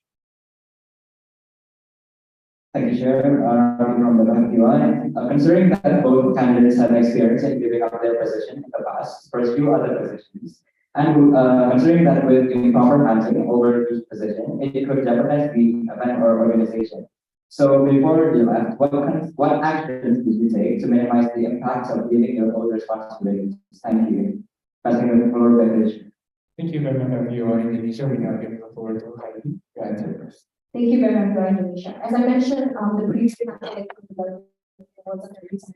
It was a cancellation of the application before the event happened. So what I did was that I informed the selection committee and I informed the other delegates that I would not be able to make it into the team. Hence why, and I explained to them the reason that I was afraid I wouldn't be able to commit myself into the delegation, and I don't want to jeopardize anyone. Hence why I choose as our role over that delegation. But in the scenario that I have to leave something, resign from something, and how do I minimize the risk that I don't need to pass, and I scout for people whom I know are most suitable and covered for the position, have the skills and capabilities and experience as well, so that even though my position, I have to leave my position will be well taken care of. Thank you. Thank you. We now give the floor to the Thank you for the floor, Mr. Chair. And thank you for the question being FDI. I'd like to clarify that before I resigned, there were so many things going on and also a lot of decisions to be made. I have always wanted to be APS chairperson. This is not the first time I did it. I did actually in 2018 and also wanted to post it for the first time. I just want to show you my dedication. I did that for the time I can get it, and that's fine. And I was waiting for the time to pass, and when it comes, I already got it. But why would it happen, right? Because I think this is like my baby. I was thinking that the first year that we got accepted as the next host, I was like proud. I was on the cloud. And after that, I have been working so hard with my team to teach him how to host this event, because first of all my participants might not have a chance to join APS on site due to the COVID-19 situation. So before I pass on before I pass on position, I made sure that everyone is still comfortable to do the APS 2024, and my chairperson, was more than willing to do so because she has an agent, a dedication to IPSF APRO as well. You guys can see from the annual report that has been submitted, and also the updates for the 2024, that all my hard work has shown up in the result of my team that I trust. So first, before you pass on the position, you have to believe in your people. And the second thing is that you have to evaluate yourself. Would I be able to follow the chairperson of MPS and come here to be as chairperson of IPSF APRO? I don't think so. It's a lot of pressure. So to eliminate that pressure and also to make everything good for everyone is to balance. That's why I pass on the chairperson to that girl to tackle very perfectly, even though I'm letting go of my dream. But it's what needs to be done, and it's what should be done. Thank you for your question, and happy to go back to the issue. Thank you to the candidates. We now have a direct comment from Moises, FDI's PHA. Thank you, Mr. Chair. Moses from the GC Philippines. The question is, do you think that resignation or removal is a sign of willingness? Thank you. Thank you, FDI's PHA. Philippines, we now give the floor to the bench. Thank you for your question. Thank you for the topic, Chair, and thank you for speaking for the question. As a person, I would say resignation wasn't a sign of weakness, but was a sign of leadership. saying yes is easy, saying no is really hard, but I did it really well because I think resignation doesn't mean that I gave up the position. Because I didn't give up the position not of my capacity, I gave it up because I know that someone else will also do it too. And this is the part where we are learning by doing it. Giving the position to the other person means I have faith in both myself and the other person to hold the event. And on the other hand, this APS 2024 has to all in 100% as an advisor. You can see that coming to APS 2023, I never failed to promote APS 2024, and I will continue to do so. So because I left the position, doesn't mean I'm not going to do my jobs. So I can firmly believe that it's a sign of someone who knows what's right and what's wrong. And it was my action with the right man, the right job. Maybe not that person, is not myself, and I accept it. Thank you so much for the question. And passing the floor to make a share. Thank you, Mino. Thank you, this is PJ. Philippines, I believe as leader, you should be able to recognize your own strengths, opportunities, and threats. Recognition is not a weakness, but maybe your responsibility is a weakness. Hence why, when I talk about, when the question came up, the only thing that I mentioned was me canceling my application because I didn't see a need for me to resign from any previous decisions because I simply don't want to meet my responsibility. Once I said yes to a certain position, that means I make a promise to more than one person, and I don't want to disappoint people who have tried to believe in me and tried to put faith in me. Hence why, for me, resignation is not a weakness. It is a sign that one is well aware and self-aware of themselves. But resignation should come with the proper handling of minimizing the risk, because if you don't minimize the risk and if you don't prepare the next person who's going to replace you, for example, that means that you're simply leaving your responsibility behind. Thank you to the candidates. We now have a direct comment from House Chen from PSA Taiwan. Thank you, Chair, for the floor. This is Hao Shanwei, co-chair from PSC Taiwan. So I think those delegates has really good reasons for why they changed their position or resigned for a previous job. But here comes the chairperson election. I want to ask both delegates, do you have proof or do you have a plan of how much of your time will be dedicated into the position of being a chairperson? Thank you.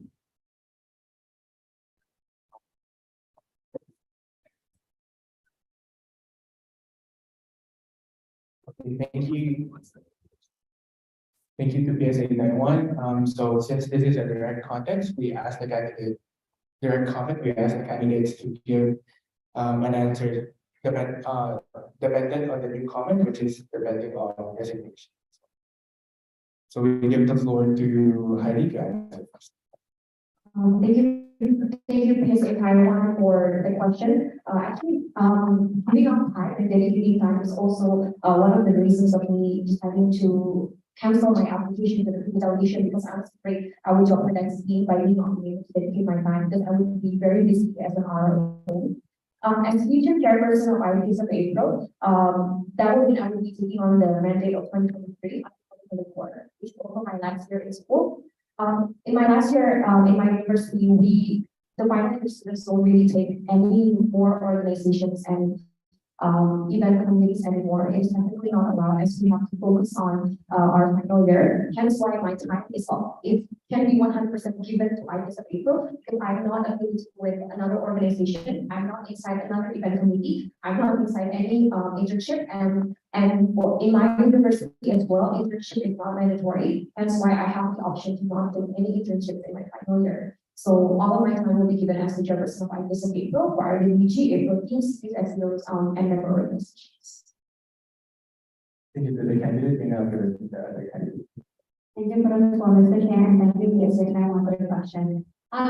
Because resigning of one position that I was doing as a chairperson of APS 2024 for another one that seems to be more jobs to do, I would say that it's not a part where I feel like I will not be able to dedicate it to APS.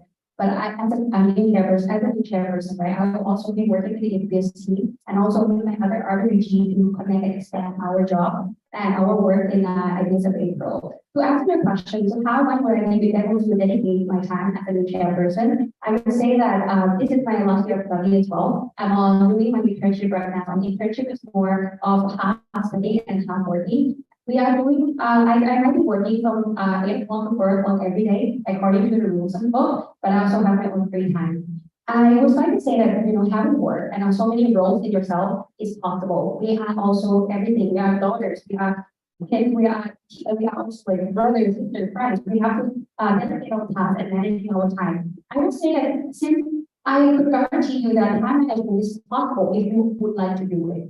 So if ever I would like to dedicate my time to IPSF APRO, I would like to say that I have been doing so as not just one person, but also a mother. I have been able to dedicate my time for the regional projects, and it's been done quite well. And I'm pretty sure that all of my participants were happy with the good satisfactory certification rate of participating in my events. So I would say that that's the evidence to prove to you that my dedication never left the table, regardless of the roles that I have. So I would like to say that according to the book, we are supposed to dedicate around 10 to 15 hours per week. That's doable. But if it's supposed to be 40 hours, and that's not going to happen with the IPSF position letter, I would say that if it's going to be increasing, I would say that I can also adjust to that. But it has to be adjusted accordingly and balanced between every day and in my life. Thank you for your question. Passing the floor back to the chair. Thank you to the candidates. We have a direct comment from Yoga from MFF United Division. Thank you, Chair, for the floor. Yoga, MFF United Division here. I would like to ask, in a scenario where you are the IPSF APRO chairperson and another opportunity arise for different position, what would you do? What would be the course of your action? Thank you. Thank you, Rebecca, from the media. We can go for it. Thank you for answering. Thank you for the floor, Mr. Chair, and thank you, Mr. Mayor, for the questions. If some position arise, I would like to ask how did that happen? Because I have already planned to apply for the chair position person for IPSF APRO, and I would like, and usually before you submit your application, you have to think and go through the process before applying, right? So in conclusion, I will not apply for anything because I know my role and responsibilities, and what has been mentioned, maybe your responsibility is actually the sign of weakness. So I would prefer that if I get a position as chairperson, I'll stay there with you guys, working alongside you guys until the end of my next campaign. But if ever something arises and I was spontaneous, I would say that I will consider it and I would see why it did happen. If so, how much would it affect my life? But I would like to say that if I won't apply for anything, then nothing have pop up, and I will be focusing on this chairperson position. And I can also say and define the proposed that would affect the other duties if I'm leaving. So I'm a people person. I focus on my people person. If you welcome me to become a chairperson, you got all of me and 100% of me. Thank you for your question. Passing the floor back to Mr. Chairperson. Thank you to the candidate. We now move forward to the other candidate. Thank you very much for their Indonesia for the point that I would like to highlight a sentence in the IPSF official document said, there's an executive committee member and are it's not recommended to hold another active position in another organization. So hence, I wouldn't be able to I wouldn't submit my nomination for if I wouldn't give 100% to the position of IPSF people chairs. I would apply for something that I would give up on in the middle. And if another opportunity arises, I would first accept it, but for sure I would not. I already had that question in mind when I was writing my nomination form and before I submitted it. So by submitting it, meaning that I already took that into consideration, and I'm already well aware of the sentence written in the official documents. Thank you. Thank you to the candidates. We now have a direct comment from Moses Jason. Thank you, Mr. Chair, Martin Carter, JC, basis for since we are talking about the topic of resignation, if ever, and just to context, a lot of members in IPSF and IPSF APRO have been resigning from their positions due to personal and academic reasons. So if ever there will be resignations on your term, either an RW will resign or if ever will be resigning, how will you be handling this? Thank you. Thank you, FJC Philippines. We now give forward to the candidate. Thank you. Philippines. I believe that resignation that has been going on either in the April or local level. I believe that as the chairperson, I will be making a specific standard operating procedure or SOP of how team members should resign. I believe that is already mandated in the official documents, but by SOP meaning that it's not me going against official documents or any new regulation, like an SOP of conflict management between my RBG to their employees. Because for sure, before someone resigns, they have their own reasons and motivation of why they are able to resign. Hence, I will teach my RBG how to communicate with them and keep it in close contact to either prevent or tell them other workloads they can have before finally resigning. Because I believe that by signing the IPSF contract, they are already aware of the workload that they would get as April team or April RWG. So I believe that resignation should be the last option of them leaving April team or April RWG. So I will be teaching guiding my April RWG when their team or even themselves want to resign, because I believe that interventions and also diplomatic communication should be made before resignation is applied. Thank you to the candidate. We now look forward to the election. Thank you for the floor, Mr. Chair, and thank you for the question of just I want to say that at the beginning of the mandate, as an RPO, I got a situation in the same thing. My PE coordinators, the first accepted, was already ready to sign right away due to his academic year. So it was his last year as a pharmacy student, and he would like to do his best. And when he applied, it was he didn't know how much the workload would have given. As the application was very outstanding, it showed from his application, but we would have known what could be happening in someone's life.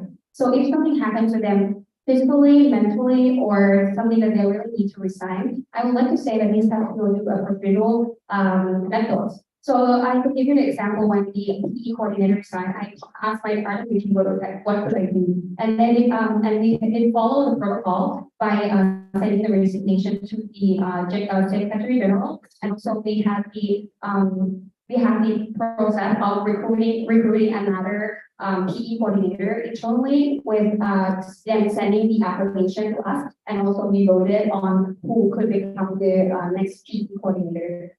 I'd like to thank that PE coordinator personally, that after he stepped up from subcommittee into the position, he's been doing his job really well. And if someone needs to resign from the position, I think they're well aware of what they have at hand. But if they're really thinking about resigning, it means that something is going on in their life. As a chairperson, I have to check up on them as well, what's going on and what could be said or not. Because if they wouldn't want to talk to us, but sometimes it's good to respect their decision as well. If the documents allow the RWG, subcommittees, or the IPSF global to resign, we cannot prevent that from happening. That's because it's their right to do so. I respect their rights no matter what, but I would encourage them and ask them if there's anything I could do. As RPO, I was actually balancing my PE coordinator job up until I had the PE coordinator myself. So in conclusion, what I'm going to be doing with the chairperson is that if someone is resigning from under other portfolios, I would be working alongside that person to take care of the action and have discussion with the person who would like to resign to make sure that the best and the outcome come out for the best in everyone. Thank you for your question. I'm passing the floor back to Ms. Chairperson. Thank you to the candidates. We have a direct comment from Moises FTC. Please share. Thank you, Mr. Chair. Moises Philippines. Since we are in the talks of resigning or leaving, for example, you are in a group and you are a member of one group. And if you think, and in that group, you feel like you are not needed anymore, or someone better can do your job, would you rather leave or stay stagnant? Thank you. Thank you. Philippines, and other boards and countries. That's it. Thank you for the call, Mr. Chair, and thank you, FTC. Philippines for the their questions. I would like to say that if I feel like I'm not needed anymore, I would like to think back, like what have I done to make me feel like that? Because most of the part we all have roles, and maybe even just one organization, we do not feel like we are getting assigned more jobs, or we don't have enough workloads compared to the others. But that's because we have a conversation with yourself. And you think that you don't do you do well, and other people do it more than you. If you have talked to your groups and then you have discussed the position, everything can be adjusted. So if somebody is taking more role, it means that you can actually bear that weight from that person as well, because the mental loads in different person is not the same. So if you feel like you're no longer needed, I would like to say that you can have a conversation with yourself.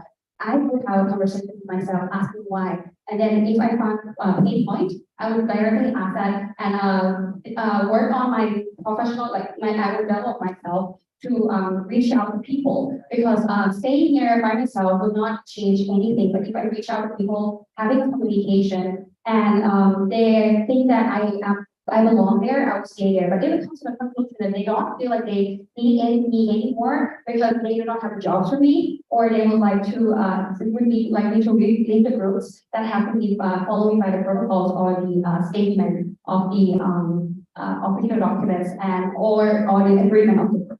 Thank you for your question. Passing the floor back to the chairperson. Thank you. We now give the floor to the candidate.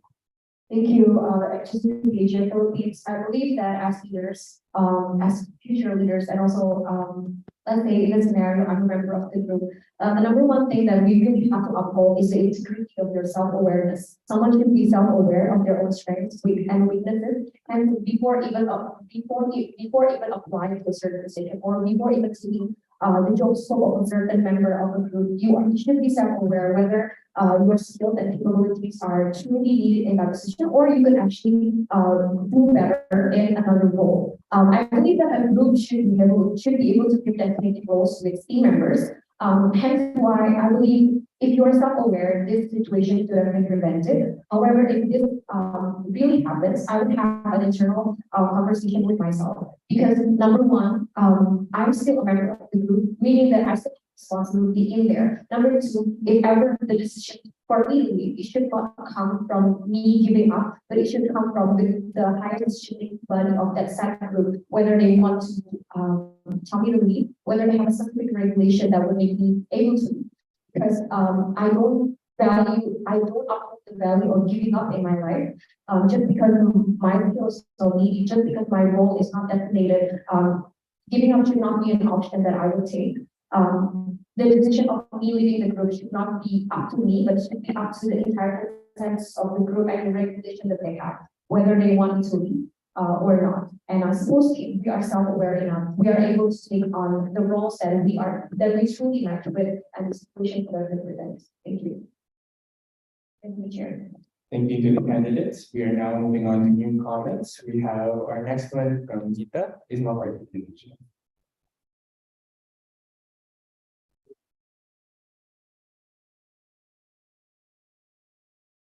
Yeah, Chair, from Indonesia. Yeah, I would like to ask if most of you have already contacted any alumni regarding the chairperson position to consult about your application. Thank you so much for Indonesia. So we now give Dr. Technical from the Metaphone. Thank you for the floor, Chair. My name is Evelyn, the city of here in Indonesia. So my name is no longer on the list of proposers of a new comment. Thank you. We will check.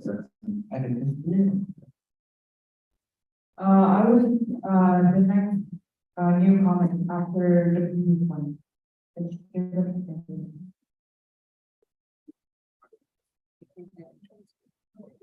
was there before.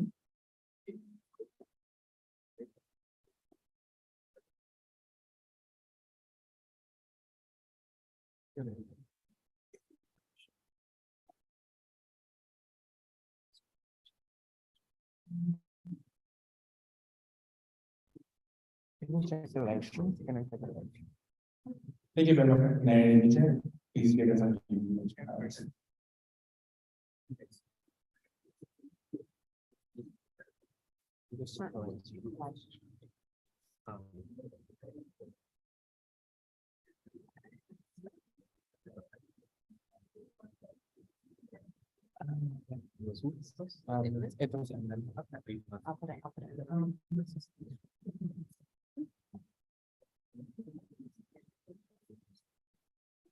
We have a clarification from some of us.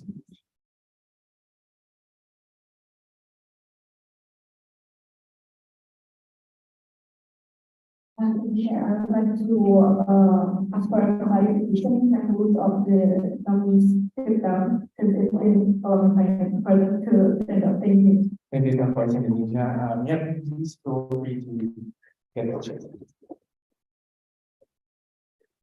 Thank you so much.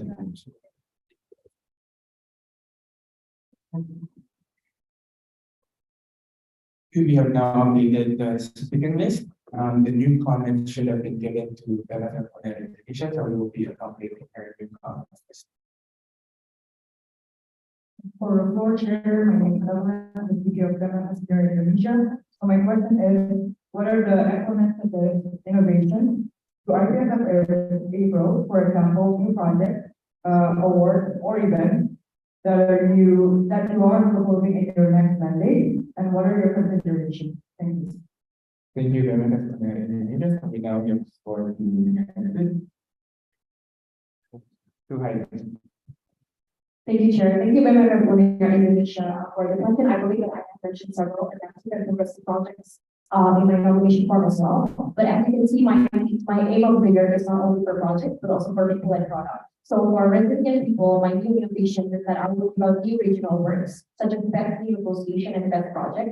Other than that, I will also change the name of the APRO RPG, using into APRO RPG every day, because I think that it's not supposed to be the students who are invited, but also student exchange officers, partners with other members of the community members. And also for one-on-one meetings, I will do them twice in my mandate. Number one is really one-on-one. Number two is roundtable to encourage inter-association collaboration. That's for resilient people. I would also like to collaborate with an external partner for a mentorship program and explore the possibility of holding a internship program.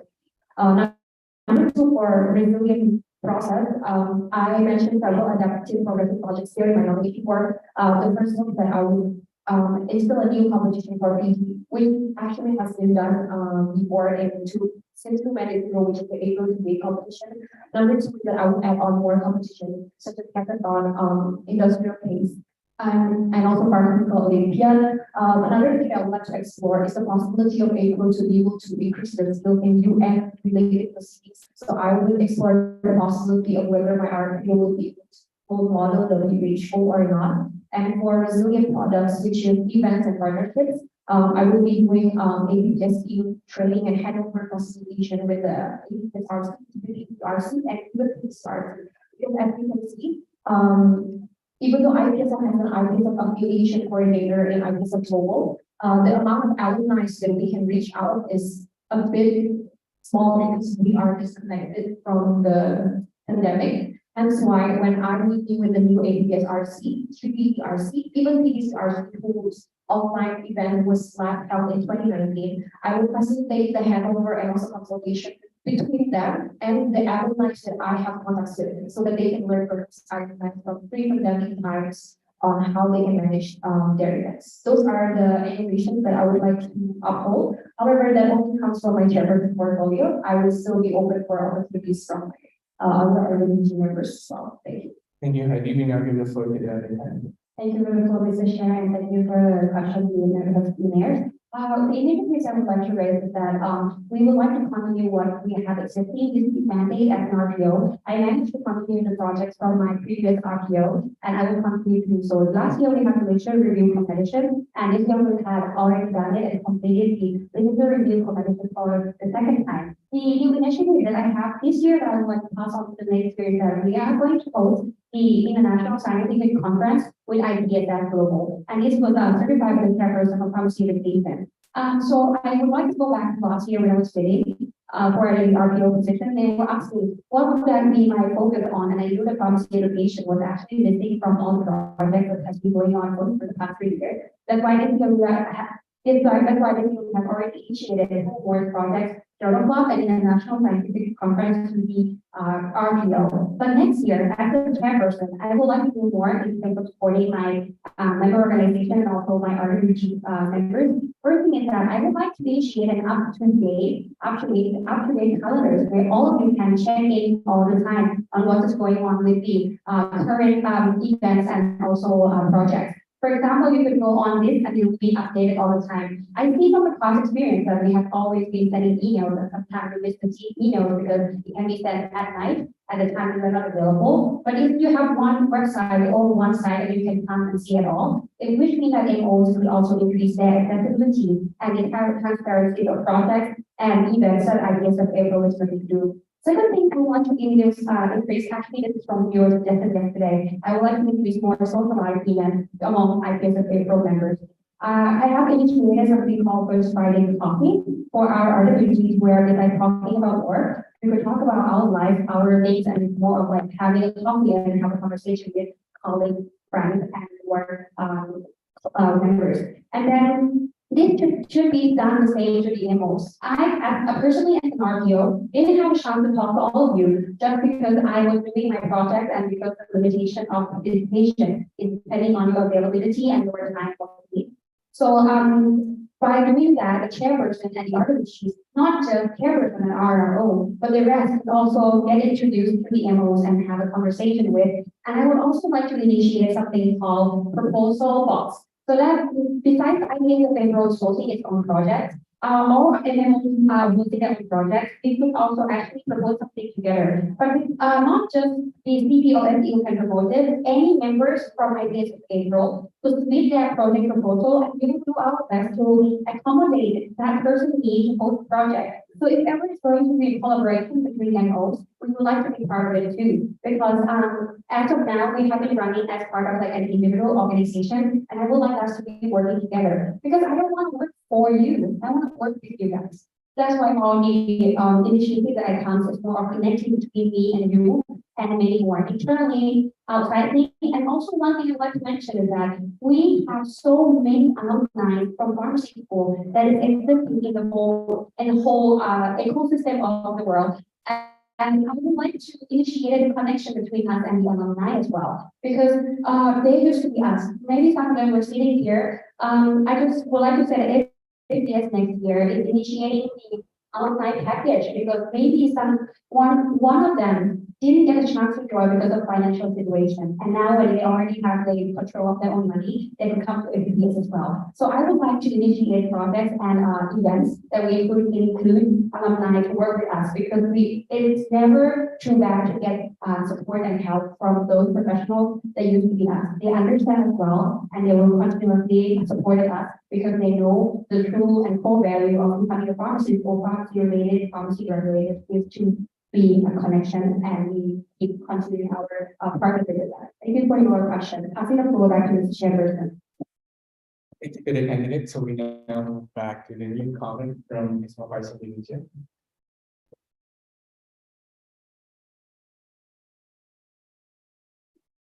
Indonesia, I would like to ask my previous question about the alumni. Have you contacted any alumni regarding the chairperson position?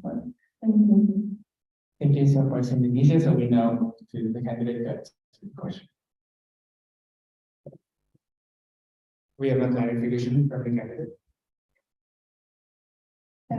Could I ask like what kind of contact would you like to know about? Okay, like a consultation or maybe discussing your new projects that you will bring in your humanity consultation.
improvement projects in still in the past or in other regional cities? Thank you, and that's New Zealand. So we will now be passing the floor to the candidate. We have a clarification from the candidate. Sorry, just to clarify the question, thank you so much for your question. Do you mean that the new projects that we mentioned in our nomination forms have successfully been implemented before? If there's like evidence and like other, if like say in Europe or something that these can be successful. Like if similar things have been done in the past of the time. Thank you, and so New Zealand. Again, we pass for that. Thank you, Dr. Newsom, for the question. I believe that I mentioned several of you innovations and projects in my nomination form. One example that I could take is the model WHO that I mentioned. I believe that model WHO has been brought back to IPSF quite a while. It's held successfully last 2019 in the previous APS in London. Other than that, for debate competition, industrial case study, pharmaceutical Olympiads, they have all been implemented in my own university actually. So I can see the implementation well, and I know that it can be adapted to an online format. Hence why I know they also had a high engagement, and so I know that it would be an interesting project to be given to some APRO members. One other thing that I mentioned was the APRO Country Advocacy Project. So for this project, I would be able to have a priority policy that I would take as the chairperson, and then each member organization is allowed to cite projects to be aligned with the policy itself. And this is actually inspired by another successful project that we did, which is called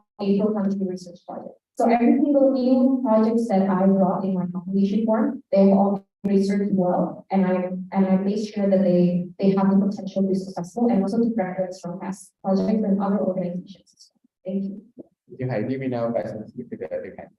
Thank you for the floor, Mr. Chair, and thank you for the answer for your questions. I want to say that all the information I have is actually the lesson learned from my current mandate. So the projects that I'm proposing, some of them are simple, but I believe in sustainability. Projects are done every year. It's type of project when anything that is over. Why would they be let it be, right? So a good handover to my RPO would be a great start for the next mandate to come. So all the projects that I'm proposing to go. The upcoming proposal including the International Scientific Conference going to be started today, and it's actually going to be a collaboration between the current mandate and the new mandate. That's the part where I would like to see that they hand over to be that.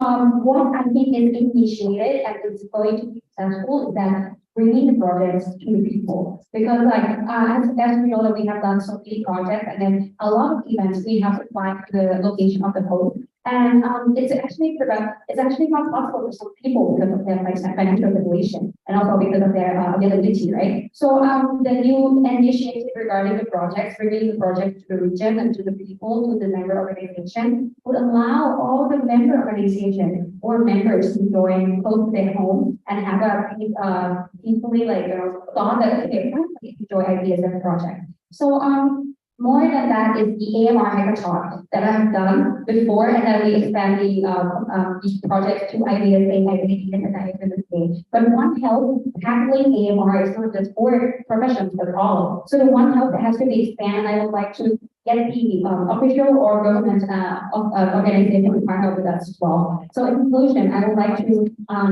allow the project box to be a part where everyone can join us in doing the projects and events for the next mandate to come. Thank you for your question, and passing the floor back to Mr. Chairperson. Thank you to the candidates. We now have a new comment from Panama from Santa. Are you okay?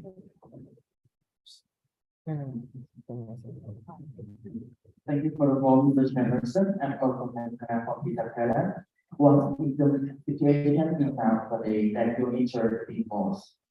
And how do you like the project to improve our organization?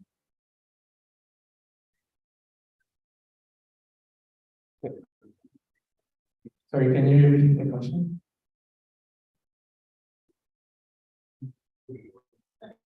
If you can repeat the question. Okay. What is the situation in nowadays that you interested in the most? And how do you rise the project to improve our organization? Sorry, if you can repeat the first question. What is the situation that you interested the most? Yeah, okay, and sorry, last time, if you can repeat the question so that we can pass the floor to the candidates. As the chair, student, have the floor to the Mr. Chair. Thank you. Thank you. If you can repeat your questions for the last time. Okay. What is the situation that you interested the most, and how do you run the campaign to improve our organization? Thank you for the floor. Pass the floor to the Mr. Chairperson. Thank you for the time. So we're now moving on for candidate. First is context. Second is project. Passing the floor to Angie to answer first. Thank you for the floor, Mr. Chair, and thank you, Lisa, for the questions. What I'm interested about the most nowadays is actually the mental health.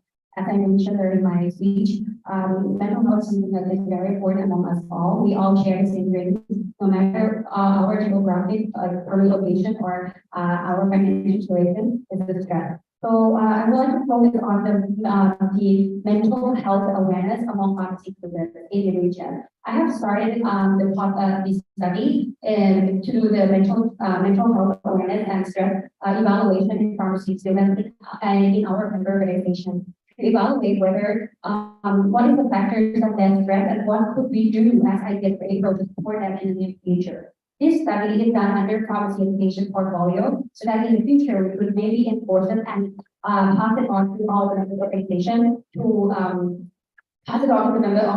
to initiate and advocate for policy together, and that we maybe IPSF APRO can support you in talking or in discussing with your university or your country whether what is going on right now is actually going to be good for the student longer, because this syllabus has been decided for so long and then it has been revised.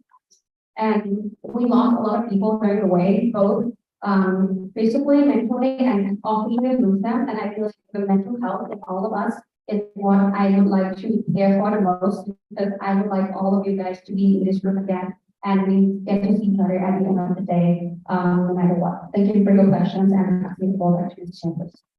Thank you, Angie. We now give the floor to the next candidate. Thank you, President Highland. I believe that as the future IPSF APRO chairperson, the situation that I am interested in the most nowadays, and what kind of priorities I would say in my projects in APRO should be something that is aligned with the WHO and the current health crisis that we see right now. As I believe WHO, we are partnered with WHO Seattle, which is South Asian Regional Office of the WHO. WHO is frequently released a regional strategic roadmap until 2027 for strengthening health system resilience and also health security. That is why I was on the people resilience as my aim of the year as the chairperson.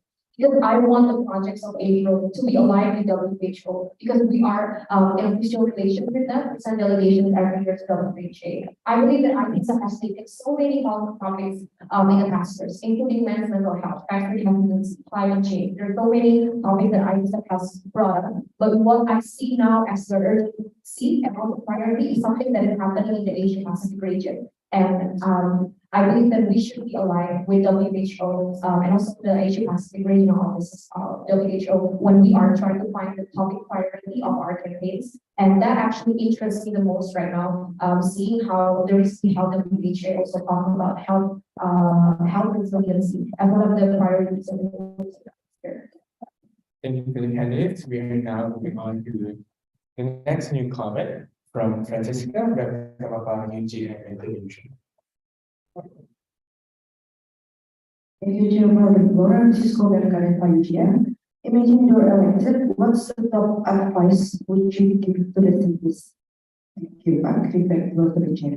Thank you, Gamapa UG and Television. We now give the floor to Heidi to answer first. Thank you, Chair, for the question. I believe that my message actually is in the last sentence of my speech earlier, that APRO is not higher than you, and it's not we're not technically better than you just because of our higher position, but we are part of you and we work to serve you. Since you're, personally speaking, me running as APRO chairperson, a lot of people have told me, oh, why are you running again? Because you're in your final year now. But I still see that the regional office still needs me, hence why, through all the benefits and advantage that I will give as APRO chairperson, including some people will think that, oh, as chairperson, you can travel, as chairperson, you have a high level. But what I'm seeing is that I want to take advantage of all that. What I want to give to the city is that RWGs are supposed to be working here to serve you. That's the main mission that we should be doing, to serve providers and be grounded and not take the benefits. Leave it all for yourself. So that's my main advice. And also don't hesitate to reach out to every RWGs, because we'll always be here for you. Thank you, Heidi. We now pass the floor to the director. Thank you, Mr. Chair, for the floor, and I thank you, the NPF, for your questions. I would like to go back to my first appearance on my speech. Leadership is the key, and I would say that leadership is deserved.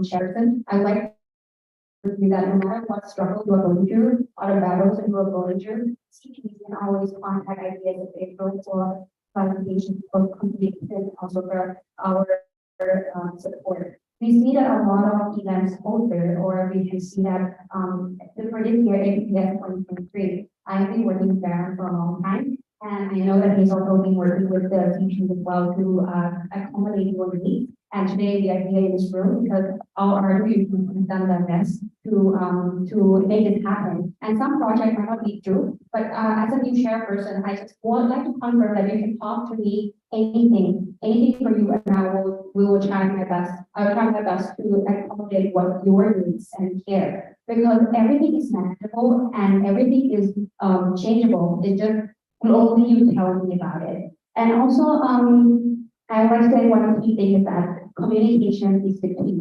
If you are afraid or if there's anything going on, you can always reach out to me. And if there is something that you would like to give up, or if there's a chance, you don't have to reach out to me as just a chairperson, but as a friend. Because we are family and we also pharmacy students. We understand each other, and I totally understand what you need, and I really want to be there for you at all times. Thank you for the floor. Passing back to the chair.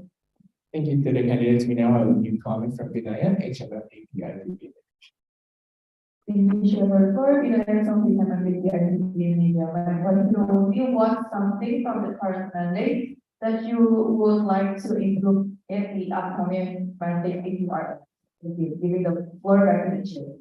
Thank you, HMF APRO Indonesia. We now have the floor to Manager Egan.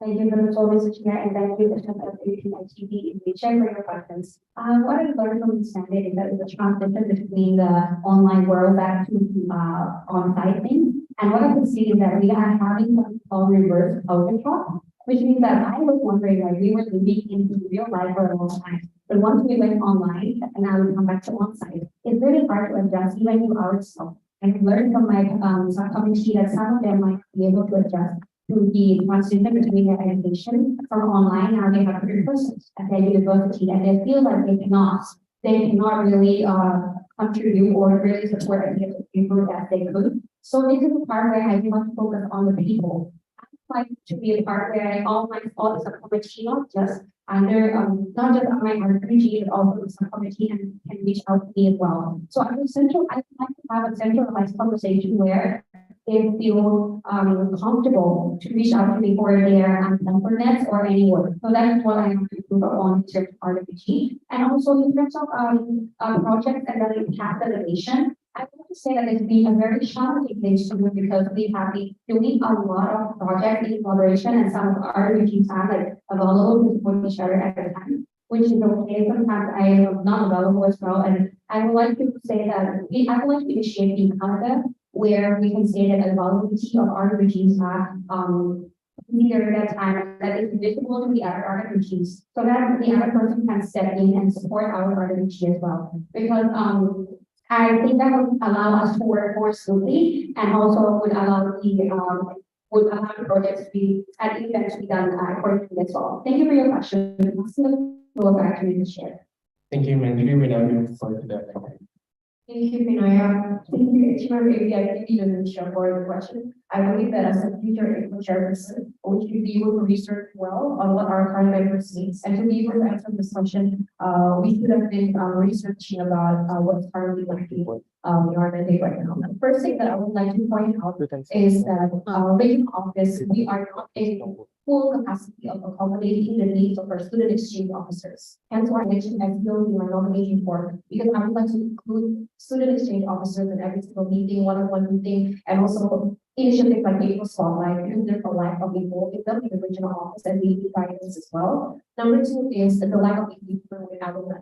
In my mandate article, I did alumni spotlight to highlight some of the alumni. Still, the newer generation of April didn't have much engagement with alumni, hence why I put that in my nomination form as well. Third is the lack of IPSF APRO trainers. Hence why my nomination form I also wrote that I'm aiming for trainers development camp 2024 because we face a difficult in scouting for trainers for our APRO as well. Number four is obviously the low number of participants for IPSF APRO events, especially in person ones. Hence why my strategy promotional materials in my RWG, opening up regional grants, accessibility, and also having new regional awards to boost the cities and MO's engagement in the region. One more thing would be the workflow, because I know some members would ask about the late submission of certificates and also RWG's right promoting projects through emails. So I will fix that workflow in my RWG if I'm elected as chair. There's a procedural motion from that basic feature.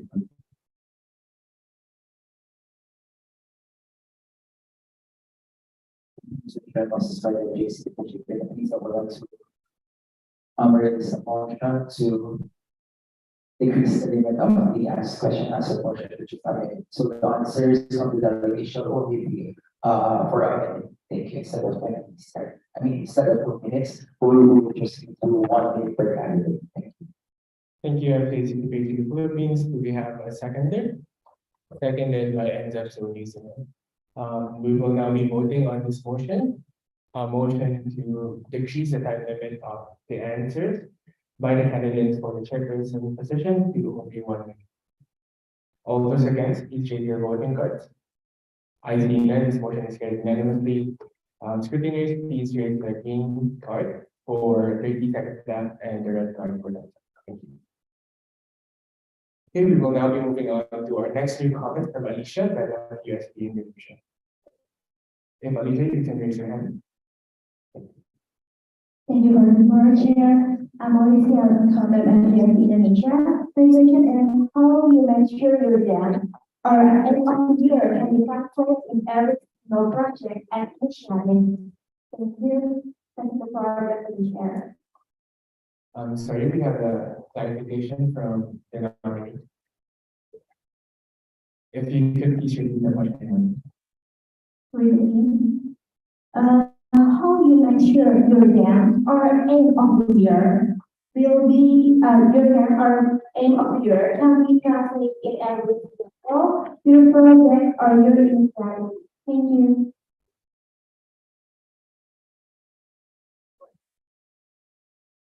Thank you, USD Indonesia. So we will now be giving the floor to our candidates.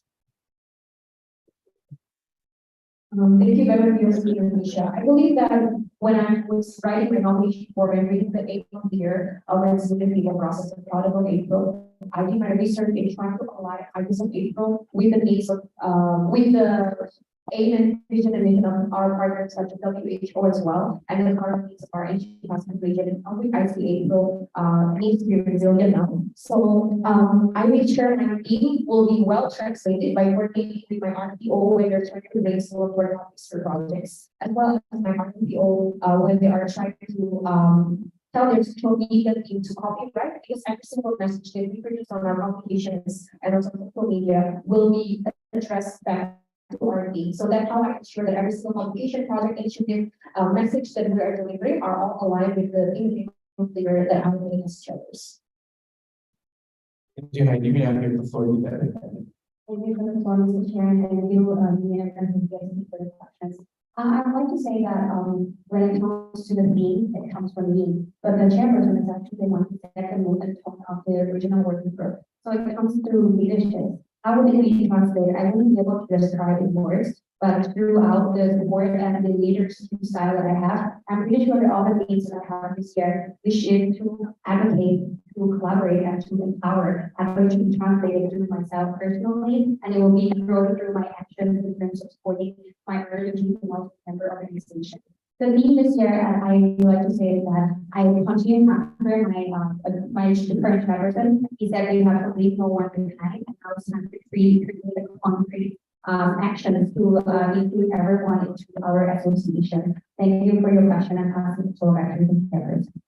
Thank you to the candidates. We now have a new comment from voices at least.